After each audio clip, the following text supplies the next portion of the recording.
मैं हर दिन लाखों बार फायरबॉल की प्रैक्टिस करता था, लेकिन हालत ऐसी थी कि एक साधारण मच्छर भगाने वाली कॉइल तक नहीं जला पाता था। घर के मच्छर तक मेरा मजाक उड़ाते थे और मेरे क्लासमेट्स वो तो मुझे हिस्ट्री का सबसे कमजोर मैच कहते थे। लेकिन उन्हें क्या पता था कि मेरे अंदर अभी अभी एक ऐसा टैलेंट जागा है जो सब कुछ बदलने वाला था। SSG divine thorn talent. इस टैलेंट की सबसे खतरनाक बात ये थी कि मुझे हर एक सेकंड में एक स्किल पॉइंट मिलता था। जहां बाकी लोग पूरे डंजन को क्लियर करने के बाद मुश्किल से कुछ स्किल पॉइंट्स कमा पाते थे, वहीं मुझे हर सेकंड एक पॉइंट बिल्कुल फ्री मिल रहा था। मतलब मैं चाहे कुछ भी ना करूं, फिर भी लगातार स्ट्रॉन्गर होता रहूंगा। और इसी वजह से मेरे हाथों में कोई भी साधारण स्किल एक दिन कैटास्ट्रोफिक लेवल फॉरबिडन स्पेल बन सकती थी। सब कुछ अवेकनिंग सेरेमनी के दिन शुरू हुआ था। मेरे सामने खड़ी स्कूल ब्यूटी जनिया ने एक रेयर प्रोफेशन अवेकन की, मेंटलिस्ट मास्टर, और उसे हाई लेवल स्किल मिली, थॉट मैनिपुलेशन। पूरा हॉल तालियों और तारीफों से गूंज उठा। लेकिन जब मेरी बारी आई तो मैंने अवेकन की सबसे आम प्रोफेशन, मेज, और मुझे मिली सबसे बेसिक स्किल, फायरबॉल। बस फिर क्या था, पूरा हॉल हंसी से भर गया। इतनी बड़ी उम्मीदें थी और निकला सिर्फ एक साधारण मेज। लगता है क्लास टॉपर का एरा खत्म हो गया। मुझे ऐसे जीनियस का गिरना देखना बहुत पसंद है। चारों तरफ यही बातें हो रही थी, लेकिन तभी मेरे दिमाग के अंदर एक दूसरी आवाज गूंजी, कांग्रेचुलेशंस, आपने SSG divine thorn talent awaken किया है। हर सेकंड एक स्किल पॉइंट प्राप्त होगा। आपके एक्सपीरियंस और स्ट्रेंथ के साथ इस टैलेंट की शक्ति भी बढ़ती जाएगी और भविष्य में नई फंक्शंस भी अनलॉक होती रहेंगी। उस पल मैं पूरी तरह शॉक में था। मैंने मन ही मन हिसाब लगाया, एक मिनट में 60 पॉइंट्स, एक आवर में 3600 पॉइंट्स और एक पूरे दिन में 86,400 स्किल पॉइंट्स। मुझे किसी डंजन में जाने की जरूरत नहीं, कोई क्वेस्ट करने की जरूरत नहीं, बस घर पे बैठना है और स्किल पॉइंट्स आते रहेंगे। मतलब नई स्किल मिलने के बाद उसे मैक्स लेवल तक पहुंचाना मेरे लिए सिर्फ समय की बात थी। नीचे खड़े लोग अब भी मेरा मजाक उड़ा रहे थे, यहाँ तक कि जनिया की आंखों में भी थोड़ा सा अफसोस दिखाई दे रहा था। लेकिन मुझे उनकी बातों से कोई फर्क नहीं पड़ा, क्योंकि इस समय मैं दुखी नहीं था, मैं एक्साइटेड था, बेहद ज्यादा एक्साइटेड। मैंने तुरंत वहां से निकलने का फैसला किया, क्योंकि अगर मैं और देर रुकता तो शायद सबके सामने हंस पड़ता। घर पहुंचते ही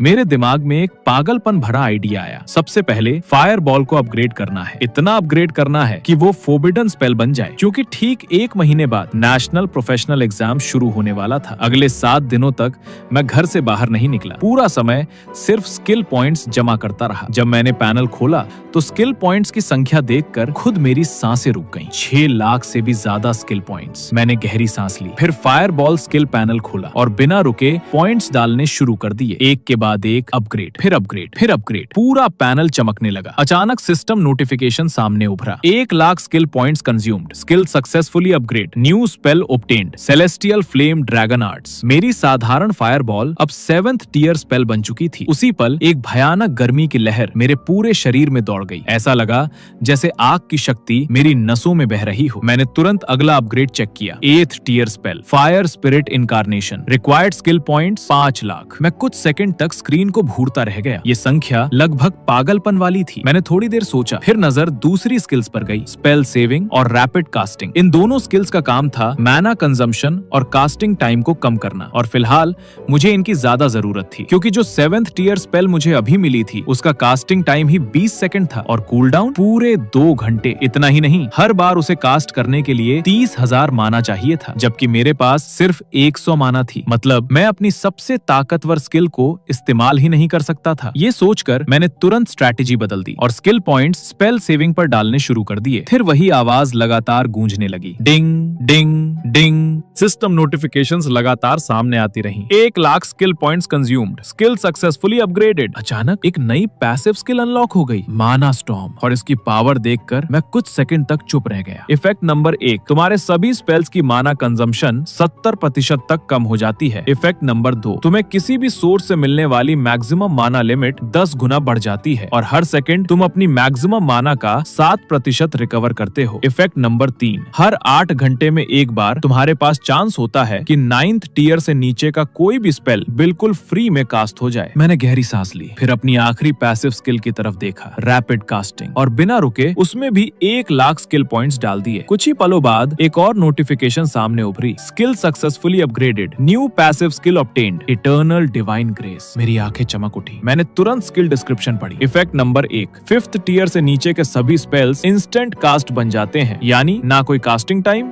ना कोई इंतजार, बस सोचो और स्पेल एक्टिवेट। और 5th टियर से ऊपर के स्पेल्स का कास्टिंग टाइम 70% तक कम हो जाता है। इफेक्ट नंबर 2, 7th टियर से नीचे की कोई कोई भी स्किल तुम्हारी कास्टिंग को इंटरप्ट नहीं कर सकती। इफेक्ट नंबर 3, हर 8 घंटे में एक बार तुम्हारे पास चांस होता है कि 9th टीयर से नीचे का कोई भी स्पेल इंस्टेंट कास्ट हो जाए। बस यही था वो मोमेंट जिसका मैं इंतजार कर रहा था। माना कंजम्पशन लगभग खत्म, कास्टिंग टाइम लगभग इंस्टेंट। ये कॉम्बिनेशन सीधा ओवरपावर्ड था, इतना खतरनाक कि सोच कर ही एक्साइटमेंट होने लगी। मैं तुरंत घर से बाहर निकल गया। रास्ते में मैंने काफी सारा खाना खरीदा, पानी खरीदा और सर्वाइवल के लिए जरूरी सामान भी ले लिया। सब कुछ तैयार करने के बाद मैं शहर के बाहरी इलाके की तरफ बढ़ा। लेकिन मेरा टारगेट वो ट्रेनिंग एरिया नहीं था जहां बिगिनर प्लेयर्स प्रैक्टिस करते थे। क्लियर ब्रीज प्रेरी, मैंने उसे पूरी तरह इग्नोर कर दिया और सीधे आगे बढ़ गया। हाउलिंग फॉरेस्ट, एक कहीं ज्यादा खतरनाक एरिया। यहाँ के मॉन्स्टर्स का लेवल आमतौर पर लेवल 9 से ऊपर होता था और सबसे बड़ी बात, ये मॉन्स्टर्स बेहद हिंसक थे और इंसानों को देखते ही हमला कर देते थे। मैं अभी फॉरेस्ट के अंदर कुछ ही दूर पहुंचा था कि अचानक मेरे सिर के ऊपर से एक भयानक बदबू आई। मैंने तुरंत ऊपर देखा और अगले ही पल मेरा दिल 1 सेकंड के लिए रुक गया। एक विशाल पाइथन पेड़ की शाखा पर लटका हुआ था। उसकी ठंडी आंखें सीधे मुझे घूर रही थी और अगले ही सेकंड उसने अपना खून से सना हुआ विशाल मुंह खोला और मेरी तरफ झपट पड़ा। लेकिन मैं घबराया नहीं, बल्कि मन ही मन मुस्कुराया, क्योंकि ये मेरे नए स्पेल्स को टेस्ट करने का परफेक्ट मौका था। मैंने तुरंत स्किल एक्टिवेट करने की तैयारी की, बस एक थॉट और वो पाइथन खत्म। लेकिन तभी मेरे पीछे से एक बेहद परिचित गर्मी की लहर महसूस हुई। मैंने पलटकर देखने की कोशिश की और उसी पल एक फायर बॉल हवा को चीरती हुई आई, धड़ाम, सीधे पाइथन के सिर पर जा लगी। पाइथन दर्द से बुरी तरह तड़प उठा। उसका एग्रो तुरंत बदल गया और वो पूरी ताकत से अटैक करने वाले की तरफ मुड़ गया। लेकिन इससे पहले कि वो कुछ कर पाता, एक दूसरी फायरबॉल पहली से कहीं ज्यादा बड़ी गरजते हुए ड्रैगन की आवाज के साथ आसमान से गिरी। धड़ाम, पूरा इलाका आग की रोशनी से चमक उठा। विशाल पाइथन का शरीर एक पल के लिए जोर से कांपा, फिर पूरी तरह जलकर काला पड़ गया। उसका विशाल शरीर एक बार मरोड़ा खाकर गिरा और हमेशा के लिए शांत हो गया। मैं कुछ सेकंड तक उस सीन को देखता रह गया। फिर धीरे धीरे मेरी नजर उस इंसान पर गई जिसने ये दोनों फायरबॉल्स छोड़ी थी और वहाँ एक युवा लड़का खड़ा था। उसके साथ ग्रे रॉब पहने एक मिडिल एज्ड मैच भी था। वो लड़का मुझे मुस्कुराते हुए देखने लगा और बोला, अंकल जो, मैंने अभी कैसा परफॉर्म किया? मेज ने तुरंत जवाब दिया, यंग मास्टर, आपका फायरबॉल स्पेल काफी एक्यूरेट था। अगर आप इसी तरह प्रैक्टिस करते रहे तो बहुत जल्द इस हाउलिंग फॉरेस्ट में अकेले ट्रेनिंग कर पाएंगे। लेकिन मेरी नजर में अगर ये ग्रे रॉब वाला मैच उसकी मदद न करता तो वो जायंट पाइथन के पंजों से बुरी तरह घायल हो चुका होता। और जैसा ये मेज कह रहा था कि सिर्फ लेवल 3 तक इनहैंस्ड फायरबॉल स्पेल के सहारे वो हाउलिंग फॉरेस्ट में आराम से घूम सकता है, ये बात बिल्कुल भी सच नहीं लग रही थी। मेज की तारीफ सुनकर वो लड़का और भी ज्यादा घमंडी हो गया। फिर उसने मेरी तरफ देखकर कहा, मैंने अभी तुम्हारी जान बचाई है और तुम मुझे थैंक यू तक नहीं कह रहे। मैंने हल्का सा भौएं सिकोड़ते हुए कहा, मेरा मॉन्स्टर क्यों चुरा लिया तुमने? लेवल सप्रेशन की वजह से उसने तुरंत देख लिया था कि मेरा लेवल सिर्फ 1 है। उसने सोचा कि इस फॉरेस्ट में मेरे जैसे बिगिनर्स को मरने में ज्यादा समय नहीं लगता, इसीलिए उसे समझ नहीं आ रहा था कि मैं इतना कॉन्फिडेंस कैसे दिखा सकता हूँ। लेकिन उसके कुछ कहने से पहले ही उसके साथ खड़ा ग्रे रोब मेज बोला, यंग मैन, तुम्हारा लेवल ज्यादा नहीं लगता। ये ट्रेनिंग एरिया काफी डेंजरस है, तुम्हें जितनी जल्दी हो सके यहाँ से चले जाना चाहिए। ये कहकर वो दोनों वहाँ से चले गए। हालांकि मेरा मॉन्स्टर चुरा लिया जाना काफी अनोइंग था, लेकिन उनकी अच्छी नीयत देखकर मैंने उस बात को वहीं छोड़ दिया। मैं फॉरेस्ट के और अंदर बढ़ता गया। जैसे जैसे मैं आगे जा रहा था वैसे वैसे मॉन्स्टर्स की संख्या भी बढ़ती जा रही थी। तभी अचानक पेड़ों की ऊंची शाखाओं से कई जायंट पाइथन्स नीचे उतर आए। मैंने तुरंत अपना स्पेल इस्तेमाल किया, फायरबॉल स्पेल। एक ही पल में टब जितनी बड़ी दर्जनों फायरबॉल्स आसमान में चमकी और सीधे उन जायंट पाइथन्स पर जा गिरी। इस दुनिया के फायर एलिमेंट्स मेरी सिर्फ एक सोच पर प्रतिक्रिया देते थे और इसी वजह से ये हाई लेवल मॉन्स्टर्स पल भर में खत्म हो गए। लेकिन तभी 2 ग्रिजली बियर्स अचानक छिपकर बाहर निकले और मेरी तरफ दहाड़ते हुए दौड़ पड़े। मगर अगले ही पल मेरी इंस्टेंट फ्लेम अटैक ने उनके शरीर को आर पार चीर दिया। दोनों वही ढेर हो गए। तभी सिस्टम नोटिफिकेशन सामने आई, कांग्रेचुलेशंस, आप लेवल 2 पर पहुंच गए हैं। आपको 10 फ्री एट्रीब्यूट पॉइंट्स प्राप्त हुए हैं। अगले ही पल मेरे शरीर से सफेद रोशनी निकलने लगी। मैं लेवल अप हो चुका था। मैंने बिना देर किए सभी 10 फ्री एट्रीब्यूट पॉइंट्स को मेंटल एट्रीब्यूट में डाल दिया। इससे मेरी मैक्सिमम म्याना वैल्यू फिर से 700 पॉइंट्स बढ़ गई। मैंने अपना स्टेटस पैनल देखा, लेकिन सिर्फ 20 HP होने की वजह से मुझे अभी भी पूरी तरह सुरक्षित महसूस नहीं हो रहा था। हालांकि इस समस्या का समाधान मेरे पास पहले से था। मैंने तुरंत इनकैंटेशन शुरू की। अचानक जमीन पर एक विशाल हेक्सागोनल मैजिक सर्कल दिखाई दिया और उसके अगले ही पल उसके बीच से लगभग 5 से 6 मीटर ऊंचा एक जायंट क्रीचर बाहर निकला। ये फायर टाइप का 6th टियर समनिंग स्पेल था, मॉल्टेन फ्लेम डीमन। इस स्पेल का इफेक्ट था फायर एलिमेंट डोमेन से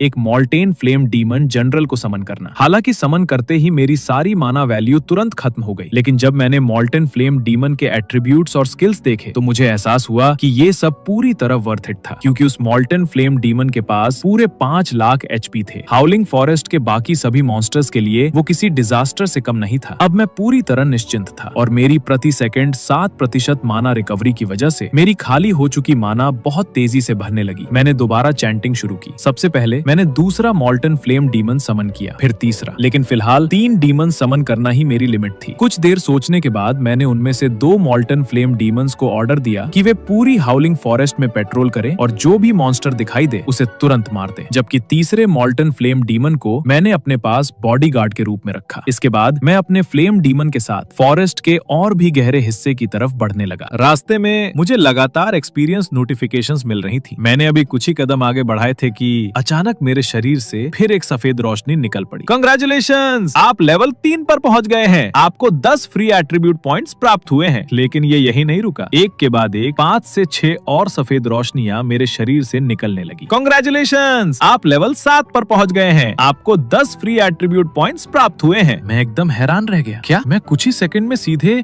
लेवल 7 पर पहुंच गया? आखिर उन दोनों मोल्टन फ्लेम डीमंस ने ऐसा क्या कर दिया? अचानक इतनी बड़ी मात्रा में एक्सपीरियंस कहां से आ गई? मैं अभी इसी बारे में सोच ही रहा था कि उसी समय हाउलिंग फॉरेस्ट के दूसरे हिस्से में श्या वैन्या भी लगातार लेवल्स गेन कर रही थी। इस वक्त वो अपने स्पिरिचुअल पावर मास्टर टैलेंट की मदद से लेवल 6 तक पहुंच चुकी थी। उसकी लेवलिंग स्पीड अपने पिता से भी कहीं ज्यादा तेज थी। लेकिन फिर भी वो मोल्टन फ्लेम डीमंस की एफिशिएंसी के सामने कुछ भी नहीं थी। उधर हाउलिंग फॉरेस्ट में घूमते हुए जनिया ने अपने साइकिक पावर्स का इस्तेमाल करके एक फॉरेस्ट ग्रिजली बियर को स्टन कर दिया। उसके बाद उसने अपनी साइकिक पावर से उसके शरीर को काट डाला और आखिर में फाइनल ब्लो देकर उसे खत्म कर दिया। लेकिन ये सब करने के बाद उसकी मना पूरी तरह खत्म हो चुकी थी। वो वहीं बैठ गई और माना पोशन पीकर अपनी माना वैल्यू को धीरे धीरे रिकवर करने लगी। आराम करते वक्त उस लड़के का चेहरा उसके दिमाग में उभर आया। वही लड़का जिसने पिछले 3 सालों से उसे दबा कर रखा था, जिससे वो नफरत भी करती थी और किसी वजह से उसे भूल भी नहीं पा रही थी। जनिया धीरे से बुदबुदाई, वो आदमी अभी क्या कर रहा होगा? क्या वो सच में इतनी आसानी से हार मान लेगा? लेकिन तभी पूरे फॉरेस्ट में एक अजीब बदलाव शुरू हो गया। चारों तरफ लगातार मॉन्स्टर्स की दहाड़ें गूंजने लगी। पूरी धरती कांपती हुई महसूस हो रही थी। जनिया ने तुरंत अपनी आंखें खोल दी। उसके चेहरे पर हैरानी साफ दिखाई दे रही थी। ये क्या हो रहा है? ये तो सिर्फ एक ट्रेनिंग एरिया है। यहाँ बीस्ट टाइड कैसे आ सकती है? उसे समझ नहीं आ रहा था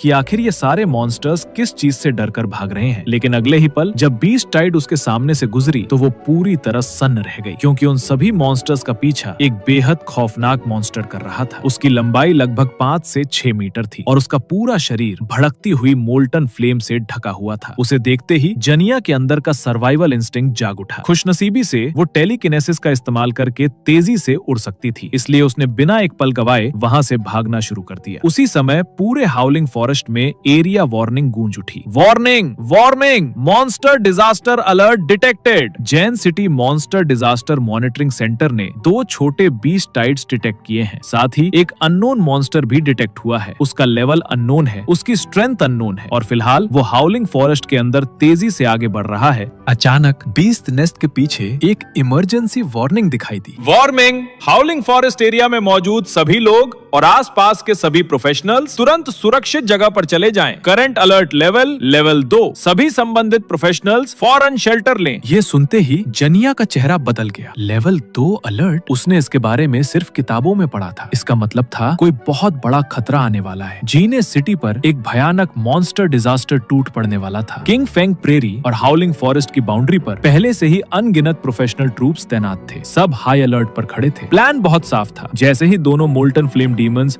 हाउलिंग फॉरेस्ट से बाहर निकलेंगे, सभी प्रोफेशनल्स मिलकर उन पर अटैक कर देंगे। लेकिन तभी कुछ ऐसा हुआ जिसकी किसी ने उम्मीद नहीं की थी। दोनों मोल्टन फ्लेम डीमंस फॉरेस्ट से बाहर निकल आए और उसी समय उन्होंने देखा कि कुछ प्रोफेशनल्स उनके शिकार बने मॉन्स्टर्स को मार रहे थे। अगले ही पल दोनों डीमंस ने एक भयानक दहाड़ लगाई। धरती तक कांप उठी। असल में उनका इंसानों पर हमला करने का कोई इरादा नहीं था, लेकिन अब वो साफ तौर पर गुस्से में थे। दोनों ने एक साथ अपने विशाल हाथ उठाए और जलती हुई लावा आसमान में फेंक दी। अगले ही सेकंड अनगिनत लावा बॉल्स प्रोफेशनल्स की तरफ बरसने लगी। उसी समय भीड़ के बीच खड़ा एक मोटा आदमी अचानक आगे बढ़ा। उसके हाथ में होली लाइट से चमकता हुआ सेप्टर दिखाई दिया। अगले ही पल एक गोल्डन शील्ड उभर आया। उसने फ्रंट लाइन पर खड़े सभी प्रोफेशनल्स को कवर कर लिया। धड़ाम धड़ाम धड़ाम जलती हुई लावा लगातार शील्ड से टकराने लगी। उसका टेम्परेचर इतना भयानक था कि शील्ड किसी भी पल पिघल सकता था। वांगे ने दांत भींच लिए और तुरंत तुरंत एक और होली लाइट शील्ड एक्टिवेट कर दिया। किसी तरह वो सबकी जान बचाने में कामयाब हो गया, लेकिन उसके चेहरे पर शौक साफ दिखाई दे रहा था। ऐसे मॉन्स्टर को कोई कैसे मार सकता है? तभी आसमान से एक बेहद पुरानी और गंभीर आवाज गूंजी। सभी लोग ध्यान दें, कोई भी बीस्ट नेस्ट के मॉन्स्टर्स पर हमला नहीं करेगा, खास तौर पर उन दोनों मोल्टन फ्लेम डीमंस पर बिल्कुल अटैक मत करना। उन्हें बीस्ट नेस्ट साफ करने दो। ये आवाज सुनते ही सभी लोग हैरान रह गए, क्योंकि ये आवाज जीने सिटी के सबसे ताकतवर इंसान की थी, प्रोफेशनल अलायंस के प्रेसिडेंट 4th रैंक ग्रैंड मेज जीन सुआन। सभी लोग ऑर्डर फॉलो करें। ओल्ड जीन ने जो कहा है वही करो। अलायंस के लीडर्स ने भी तुरंत वही आदेश जारी कर दिया और सच में किसी ने अटैक नहीं किया। कुछ ही देर बाद दोनों मोल्टन फ्लेम डीमंस शांत हो गए। फिर उन्होंने मेथोडिकली एक एक करके मॉन्स्टर्स का सफाया करना शुरू कर दिया। सिर्फ 10 मिनट के अंदर सैकड़ों नहीं बल्कि हजारों मॉन्स्टर्स मारे जा चुके थे। पूरा बीस्ट नेस्ट लगभग खाली हो गया। काम खत्म होते ही दोनों मोल्टन फ्लेम डीमंस आराम से वापस हाउलिंग फॉरेस्ट लौट गए। एक भयानक क्राइसिस शुरू होने से पहले ही खत्म हो चुकी थी। सभी प्रोफेशनल्स ने राहत की सांस ली। तभी जीन सुआन आसमान से नीचे उतरा। वो अपने फ्लाइंग बीस्ट पर सवार था। उसकी नजर दूर जाते हुए दोनों मोल्टन फ्लेम डीमंस पर टिकी हुई थी। उसकी आंखों में शॉक नहीं था बल्कि रिस्पेक्ट और एडमिरेशन था। तभी वांग गे ने पूछा, ओल्ड जीन, क्या आप जानते हैं वो आखिर थे क्या? जीन सुआन ने धीरे से कहा, तुम सब गलत समझ रहे हो। वो मॉन्स्टर्स नहीं थे, वो समन्स थे, किसी पावरफुल आर्क मेज के समन्स। ये सुनते ही सबकी आंखें फैल गईं। वांगी की आवाज तक कांप गई। आप कहना क्या चाहते हैं? क्या जीने सिटी में कोई 6th रैंक आर्क मेज आ चुका है? जीन सुआन कुछ पल चुप रहा, फिर बोला, कई साल पहले जब मैं पैंथियन एकेडमी में पढ़ता था, मेरे टीचर एक 6th रैंक आर्क मेज थे और मैंने अपनी आंखों से उन्हें ऐसा बैलरॉक समन करते देखा था। मोल्टन फ्लेम डीमन हर मेज का सपना होता है, लेकिन पूरी जिंदगी में भी ज्यादातर मेजेस इसे सीख नहीं पाते। ये कहते हुए जीन सुआन के चेहरे पर हल्का सा अफसोस दिखाई दिया। फिर उसने दूर जंगल की तरफ देखा और मन ही मन एक फैसला कर लिया, मुझे उस आर्क मेज को ढूंढना ही होगा। अगर उनकी थोड़ी सी गाइडेंस भी मिल जाए तो वो मेरे लिए बहुत बड़ा ऑनर होगा। इतना कहकर वो जाने ही वाला था कि तभी हाउलिंग फॉरेस्ट की गहराइयों से एक और भी ज्यादा भयानक मैजिक फ्लक्चुएशन महसूस हुई। जीन शुआन का चेहरा अचानक बदल गया, क्योंकि इस बार उसे जो फायर ऑरा महसूस हुई वो मोल्टन फ्लेम डीमन से भी कहीं ज्यादा डरावनी थी। तभी किसी ने आसमान की तरफ इशारा करके चिल्लाया, जल्दी देखो, वो क्या है? क्या वो ड्रैगन है? सभी ने एक साथ ऊपर देखा और अगले ही पल सबकी सांसें रुक गईं। आसमान में सैकड़ों मीटर लंबा एक विशाल फायर ड्रैगन उड़ रहा था। उसके पूरे शरीर से प्योर फायर एलिमेंट की ऊर्जा निकल रही थी। वो इतना विशाल था कि मानो पूरा आसमान उसी ने ढक लिया हो। उसकी मौजूदगी ही लोगों के दिलों में डर पैदा करने के लिए काफी थी। जीन शुआन का दिमाग सुन्न पड़ गया। उसके कानों में भनभनाहट होने लगी। कुछ सेकंड तक उसे कुछ सुनाई ही नहीं दिया। फिर उसके मुंह से कांपती हुई आवाज निकली, 7th टियर स्पेल। ये 7th टियर स्पेल है। इसका मतलब फॉरेस्ट के अंदर मौजूद इंसान 6th रैंक आर्कमेज नहीं है, वो 7th रैंक लॉ सेज है। ये सुनते ही पूरा इलाका हड़कंप में आ गया। सभी प्रोफेशनल्स के चेहरे सफेद पड़ गए। लोग तुरंत पीछे हटने लगे और इमरजेंसी इवैक्यूएशन शुरू हो गई। उन्हें अब समझ आ गया था कि फॉरेस्ट के अंदर कोई ऐसा इंसान मौजूद है जिसकी ताकत उनकी कल्पना से भी बाहर है। उधर सिर्फ 1 मिनट पहले मैं हाउलिंग फॉरेस्ट के बिल्कुल सेंटर तक पहुंच चुका था, लेकिन गलती से मैं फॉरेस्ट टाइगर टेरिटरी में घुस गया। चारों तरफ सैकड़ों विशाल टाइगर्स मुझे घेर चुके थे। उसी समय एक गुफा के अंदर से भयानक दहाड़ गूंजी। अगले ही पल एक विशाल टाइगर बाहर निकला। उसके पूरे शरीर पर एमरल्ड ग्रीन लाइट चमक रही थी। उसे देखते ही मेरी आंखें चमक उठी। लगता है ये पूरे फॉरेस्ट का सबसे ताकतवर मॉन्स्टर है और सबसे जरूरी बात, ये बॉस मॉन्स्टर है। अगले ही सेकंड टाइगर किंग ने अपना पंजा लहराया। शूं, हवा को चीरती हुई दर्जनों विंड ब्लेड्स मेरी तरफ आ गई। उनकी स्पीड इतनी तेज थी कि आम इंसान उन्हें देख भी नहीं सकता था। सारी विंड ब्लेड्स मेरे लावा शील्ड से टकराईं और एक ही पल में शील्ड की ड्यूरेबिलिटी 1000 पॉइंट से ज्यादा गिर गई। लेकिन मेरे चेहरे पर मुस्कान आ गई। आखिरकार मुझे कोई थोड़ा ताकतवर ओपोनेंट मिला। मैं काफी देर से अपने नए स्पेल्स टेस्ट करना चाहता था और मेरे पास एक हाई टियर स्पेल को फ्री कास्ट करने का चांस भी था। ऐसा परफेक्ट टारगेट बार बार नहीं मिलता। मैं स्पेल कास्ट करने ही वाला था कि तभी मेरे शरीर के चारों तरफ सफेद रोशनी की कई किरणें चमक उठी। Congratulations, you have gained 5 levels consecutively. You have reached level 12. You received 50 free attribute points. लगातार लेवल अप की नोटिफिकेशंस मेरे सामने चमकने लगी। शायद फॉरेस्ट में घूम रहे मेरे मोल्टन फ्लेम डीमंस लगातार मॉन्स्टर्स मार रहे थे और उनका सारा एक्सपीरियंस सीधा मुझे मिल रहा था। कुछ ही सेकंड में मैं लेवल 12 तक पहुंच चुका था। उधर टाइगर किंग पूरी तरह हैरान रह गया। उसकी आंखों में साफ लिखा था, ये इंसान आखिर है क्या? अभी तो ये कमजोर था, अचानक इतने लेवल्स कैसे बढ़ गए? मैंने हल्की मुस्कान के साथ अपनी एक उंगली उसकी तरफ उठाई। अगले ही पल मेरे आसपास मौजूद मौजूद फायर एलिमेंट्स पागलों की तरह इकट्ठा होने लगे। आसमान और जमीन के बीच मानो आग का तूफान उठ खड़ा हुआ। पूरी टाइगर पैक में अफरा तफरी मच गई। सभी टाइगर्स ने एक आने वाली तबाही को महसूस कर लिया था। कई अडल्ट टाइगर्स तो उसी वक्त जान बचाकर भागने लगे। वो पूरी ताकत से इस जगह से निकलने की कोशिश कर रहे थे, लेकिन उनका अंजाम पहले से तय था, क्योंकि मेरा 7th tier spell celestial flame dragon बहुत बड़े एरिया को कवर करता था। और सबसे खतरनाक बात, ये इंस्टेंट कास्ट था। कोई कास्टिंग टाइम नहीं, कोई वार्निंग नहीं। अटैक शुरू होते ही सब कुछ खत्म। आसमान में मौजूद वो विशाल फायर ड्रैगन गर्व से अपना सिर उठाता है। अगले ही पल उसने अपना मुंह खोला और भयानक सेलेस्टियल फ्लेम्स बरसानी शुरू कर दी। जहां जहां वो आग पहुंची, वहां की हर चीज तुरंत जलकर राख बन गई। पेड़, घास, चट्टाने, सब कुछ। सिर्फ 30 सेकंड बाद फायर ड्रैगन की विशाल आकृति धीरे धीरे आसमान में गायब हो गई। और जब सब कुछ शांत हुआ तो मेरे आसपास मौजूद पूरी टाइगर पैक पहले ही राख में बदल चुकी थी। यहाँ तक कि टाइगर किंग भी जिंदा नहीं बचा। उसकी जगह सिर्फ कुछ इक्विपमेंट और एक स्किल बुक जमीन पर पड़ी थी। मैं आगे बढ़ा और दोनों इक्विपमेंट उठाए, लेकिन एक नजर देखते ही समझ गया ये लो लेवल इक्विपमेंट थे। इनमें कोई खास वैल्यू नहीं थी, लेकिन मेरी असली दिलचस्पी उस स्किल बुक में थी। मैंने उसे उठाया और उसकी इन्फॉर्मेशन पढ़ी। Beginner skill book, wind blade, मेज क्लास के लिए। मेरी आंखें चमक उठी। मैंने बिना देर किए स्किल बुक इस्तेमाल कर ली। Congratulations, you have learned a new skill, wind blade. ये स्किल हवा की तेज धार बनाकर दूर से दुश्मनों पर हमला करती है। विंड टाइप मेज स्किल्स की ये सबसे बेसिक स्किल मानी जाती है। फायरबॉल और विंड ब्लेड में सबसे बड़ा फर्क यही था। फायरबॉल दिखाई देती थी, लेकिन विंड ब्लेड लगभग इनविजिबल होती थी और उसकी स्पीड काफी ज्यादा होती थी, इसलिए उसे डॉज करना बेहद मुश्किल था। हालांकि उसका डैमेज फायरबॉल से कम था, लगभग आधा। मैं कुछ देर सोचने लगा, अगर 7th tier celestial flame dragon इतनी भयानक तबाही मचा सकता है, तो 8th टियर स्पेल्स या 9th टियर फॉरबिडन स्पेल्स कितने डरावने होंगे। सिर्फ ये सोचकर ही मेरा खून गर्म होने लगा। और तभी मुझे एहसास हुआ, पता ही नहीं चला कब मेरा लेवल 30 तक पहुंच गया। लेवल 30, इस लेवल पर करियर एडवांसमेंट क्वेस्ट अनलॉक हो जाती है। मुझे जीन सिटी के करियर ट्रांजिशन सेंटर जाना होगा और सेकंड जॉब एडवांसमेंट पूरी करनी होगी, क्योंकि एडवांसमेंट के बिना अब आगे लेवल अप करना नामुमकिन था। इसलिए यहाँ रुकने का कोई मतलब नहीं था। मैं टेलीपोर्ट स्क्रोल निकालने ही वाला था कि तभी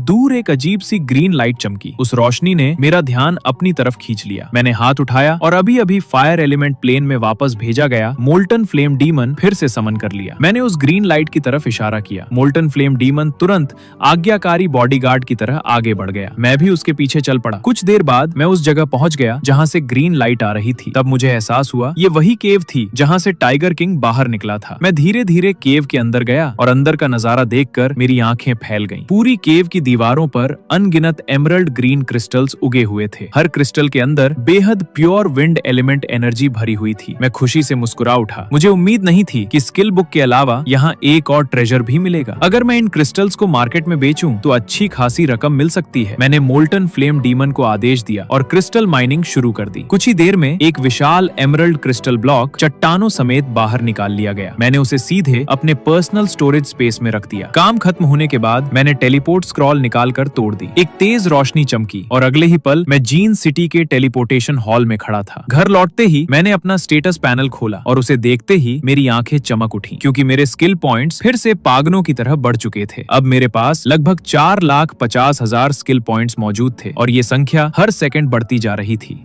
मुझे याद आया, आज मैंने एक नई विंड टाइप स्किल हासिल की थी। अगर मैं सिर्फ एक दिन इंतजार करूं तो उसे भी सीधे रैंक 7 तक पहुंचा सकता हूं। अगली सुबह मैं मार्केट पहुंचा और वहां उन एमरल्ड क्रिस्टल्स को बेच दिया। आखिरकार मुझे 1,20,000 समर कॉइन्स मिल गए। तभी सिस्टम नोटिफिकेशन सामने उभरी। Detection complete. आपके पास मौजूद करेंसी पहली बार 1 लाख से ज्यादा हो चुकी है। SSS rank divine thorn talent की नई फंक्शन अनलॉक हो गई है। मैं एक पल के लिए रुक गया। नई फंक्शन? मैंने तुरंत टैलेंट इंटरफेस खोल दिया। New function unlocked. अब आप करेंसी खर्च करके 24 hours AFK skill point reward खरीद सकते हैं। हर परचेज के बाद अगली परचेज की कॉस्ट बढ़ जाएगी। Current cost 10,000 summer coins. मैं कुछ सेकंड तक स्क्रीन को घूरता रहा, फिर मेरी आंखें फैल गईं। ये तो सीधा पे टू विन फीचर था। मैं पैसे खर्च करके सीधे स्किल पॉइंट्स खरीद सकता था। मैंने एक सेकंड भी बर्बाद नहीं किया, तुरंत परचेज बटन दबा दिया। Purchase successful. 24 hours AFK reward received. 86,400 skill points obtained. उसी समय मेरी जेब में रखा मोबाइल फोन वाइब्रेट हुआ। बैंक मैसेज आया था, 10,000 समर कॉइन्स कट चुके थे। मैं मुस्कुराया और फिर दोबारा परचेज कर दिया। फिर एक बार और, फिर एक बार और। मैं लगातार क्लिक करता रहा जब तक कि एक नई नोटिफिकेशन सामने नहीं आ गई, इनसफिशिएंट बैलेंस। तभी जाकर मैं रुका। मैंने ट्रांजैक्शन हिस्ट्री खोली और आखिरी परचेज देखकर मेरा दिल बैठ गया, क्योंकि आखिरी AFK रिवॉर्ड की कॉस्ट 40,000 समर कॉइन से भी ज्यादा पहुंच चुकी थी।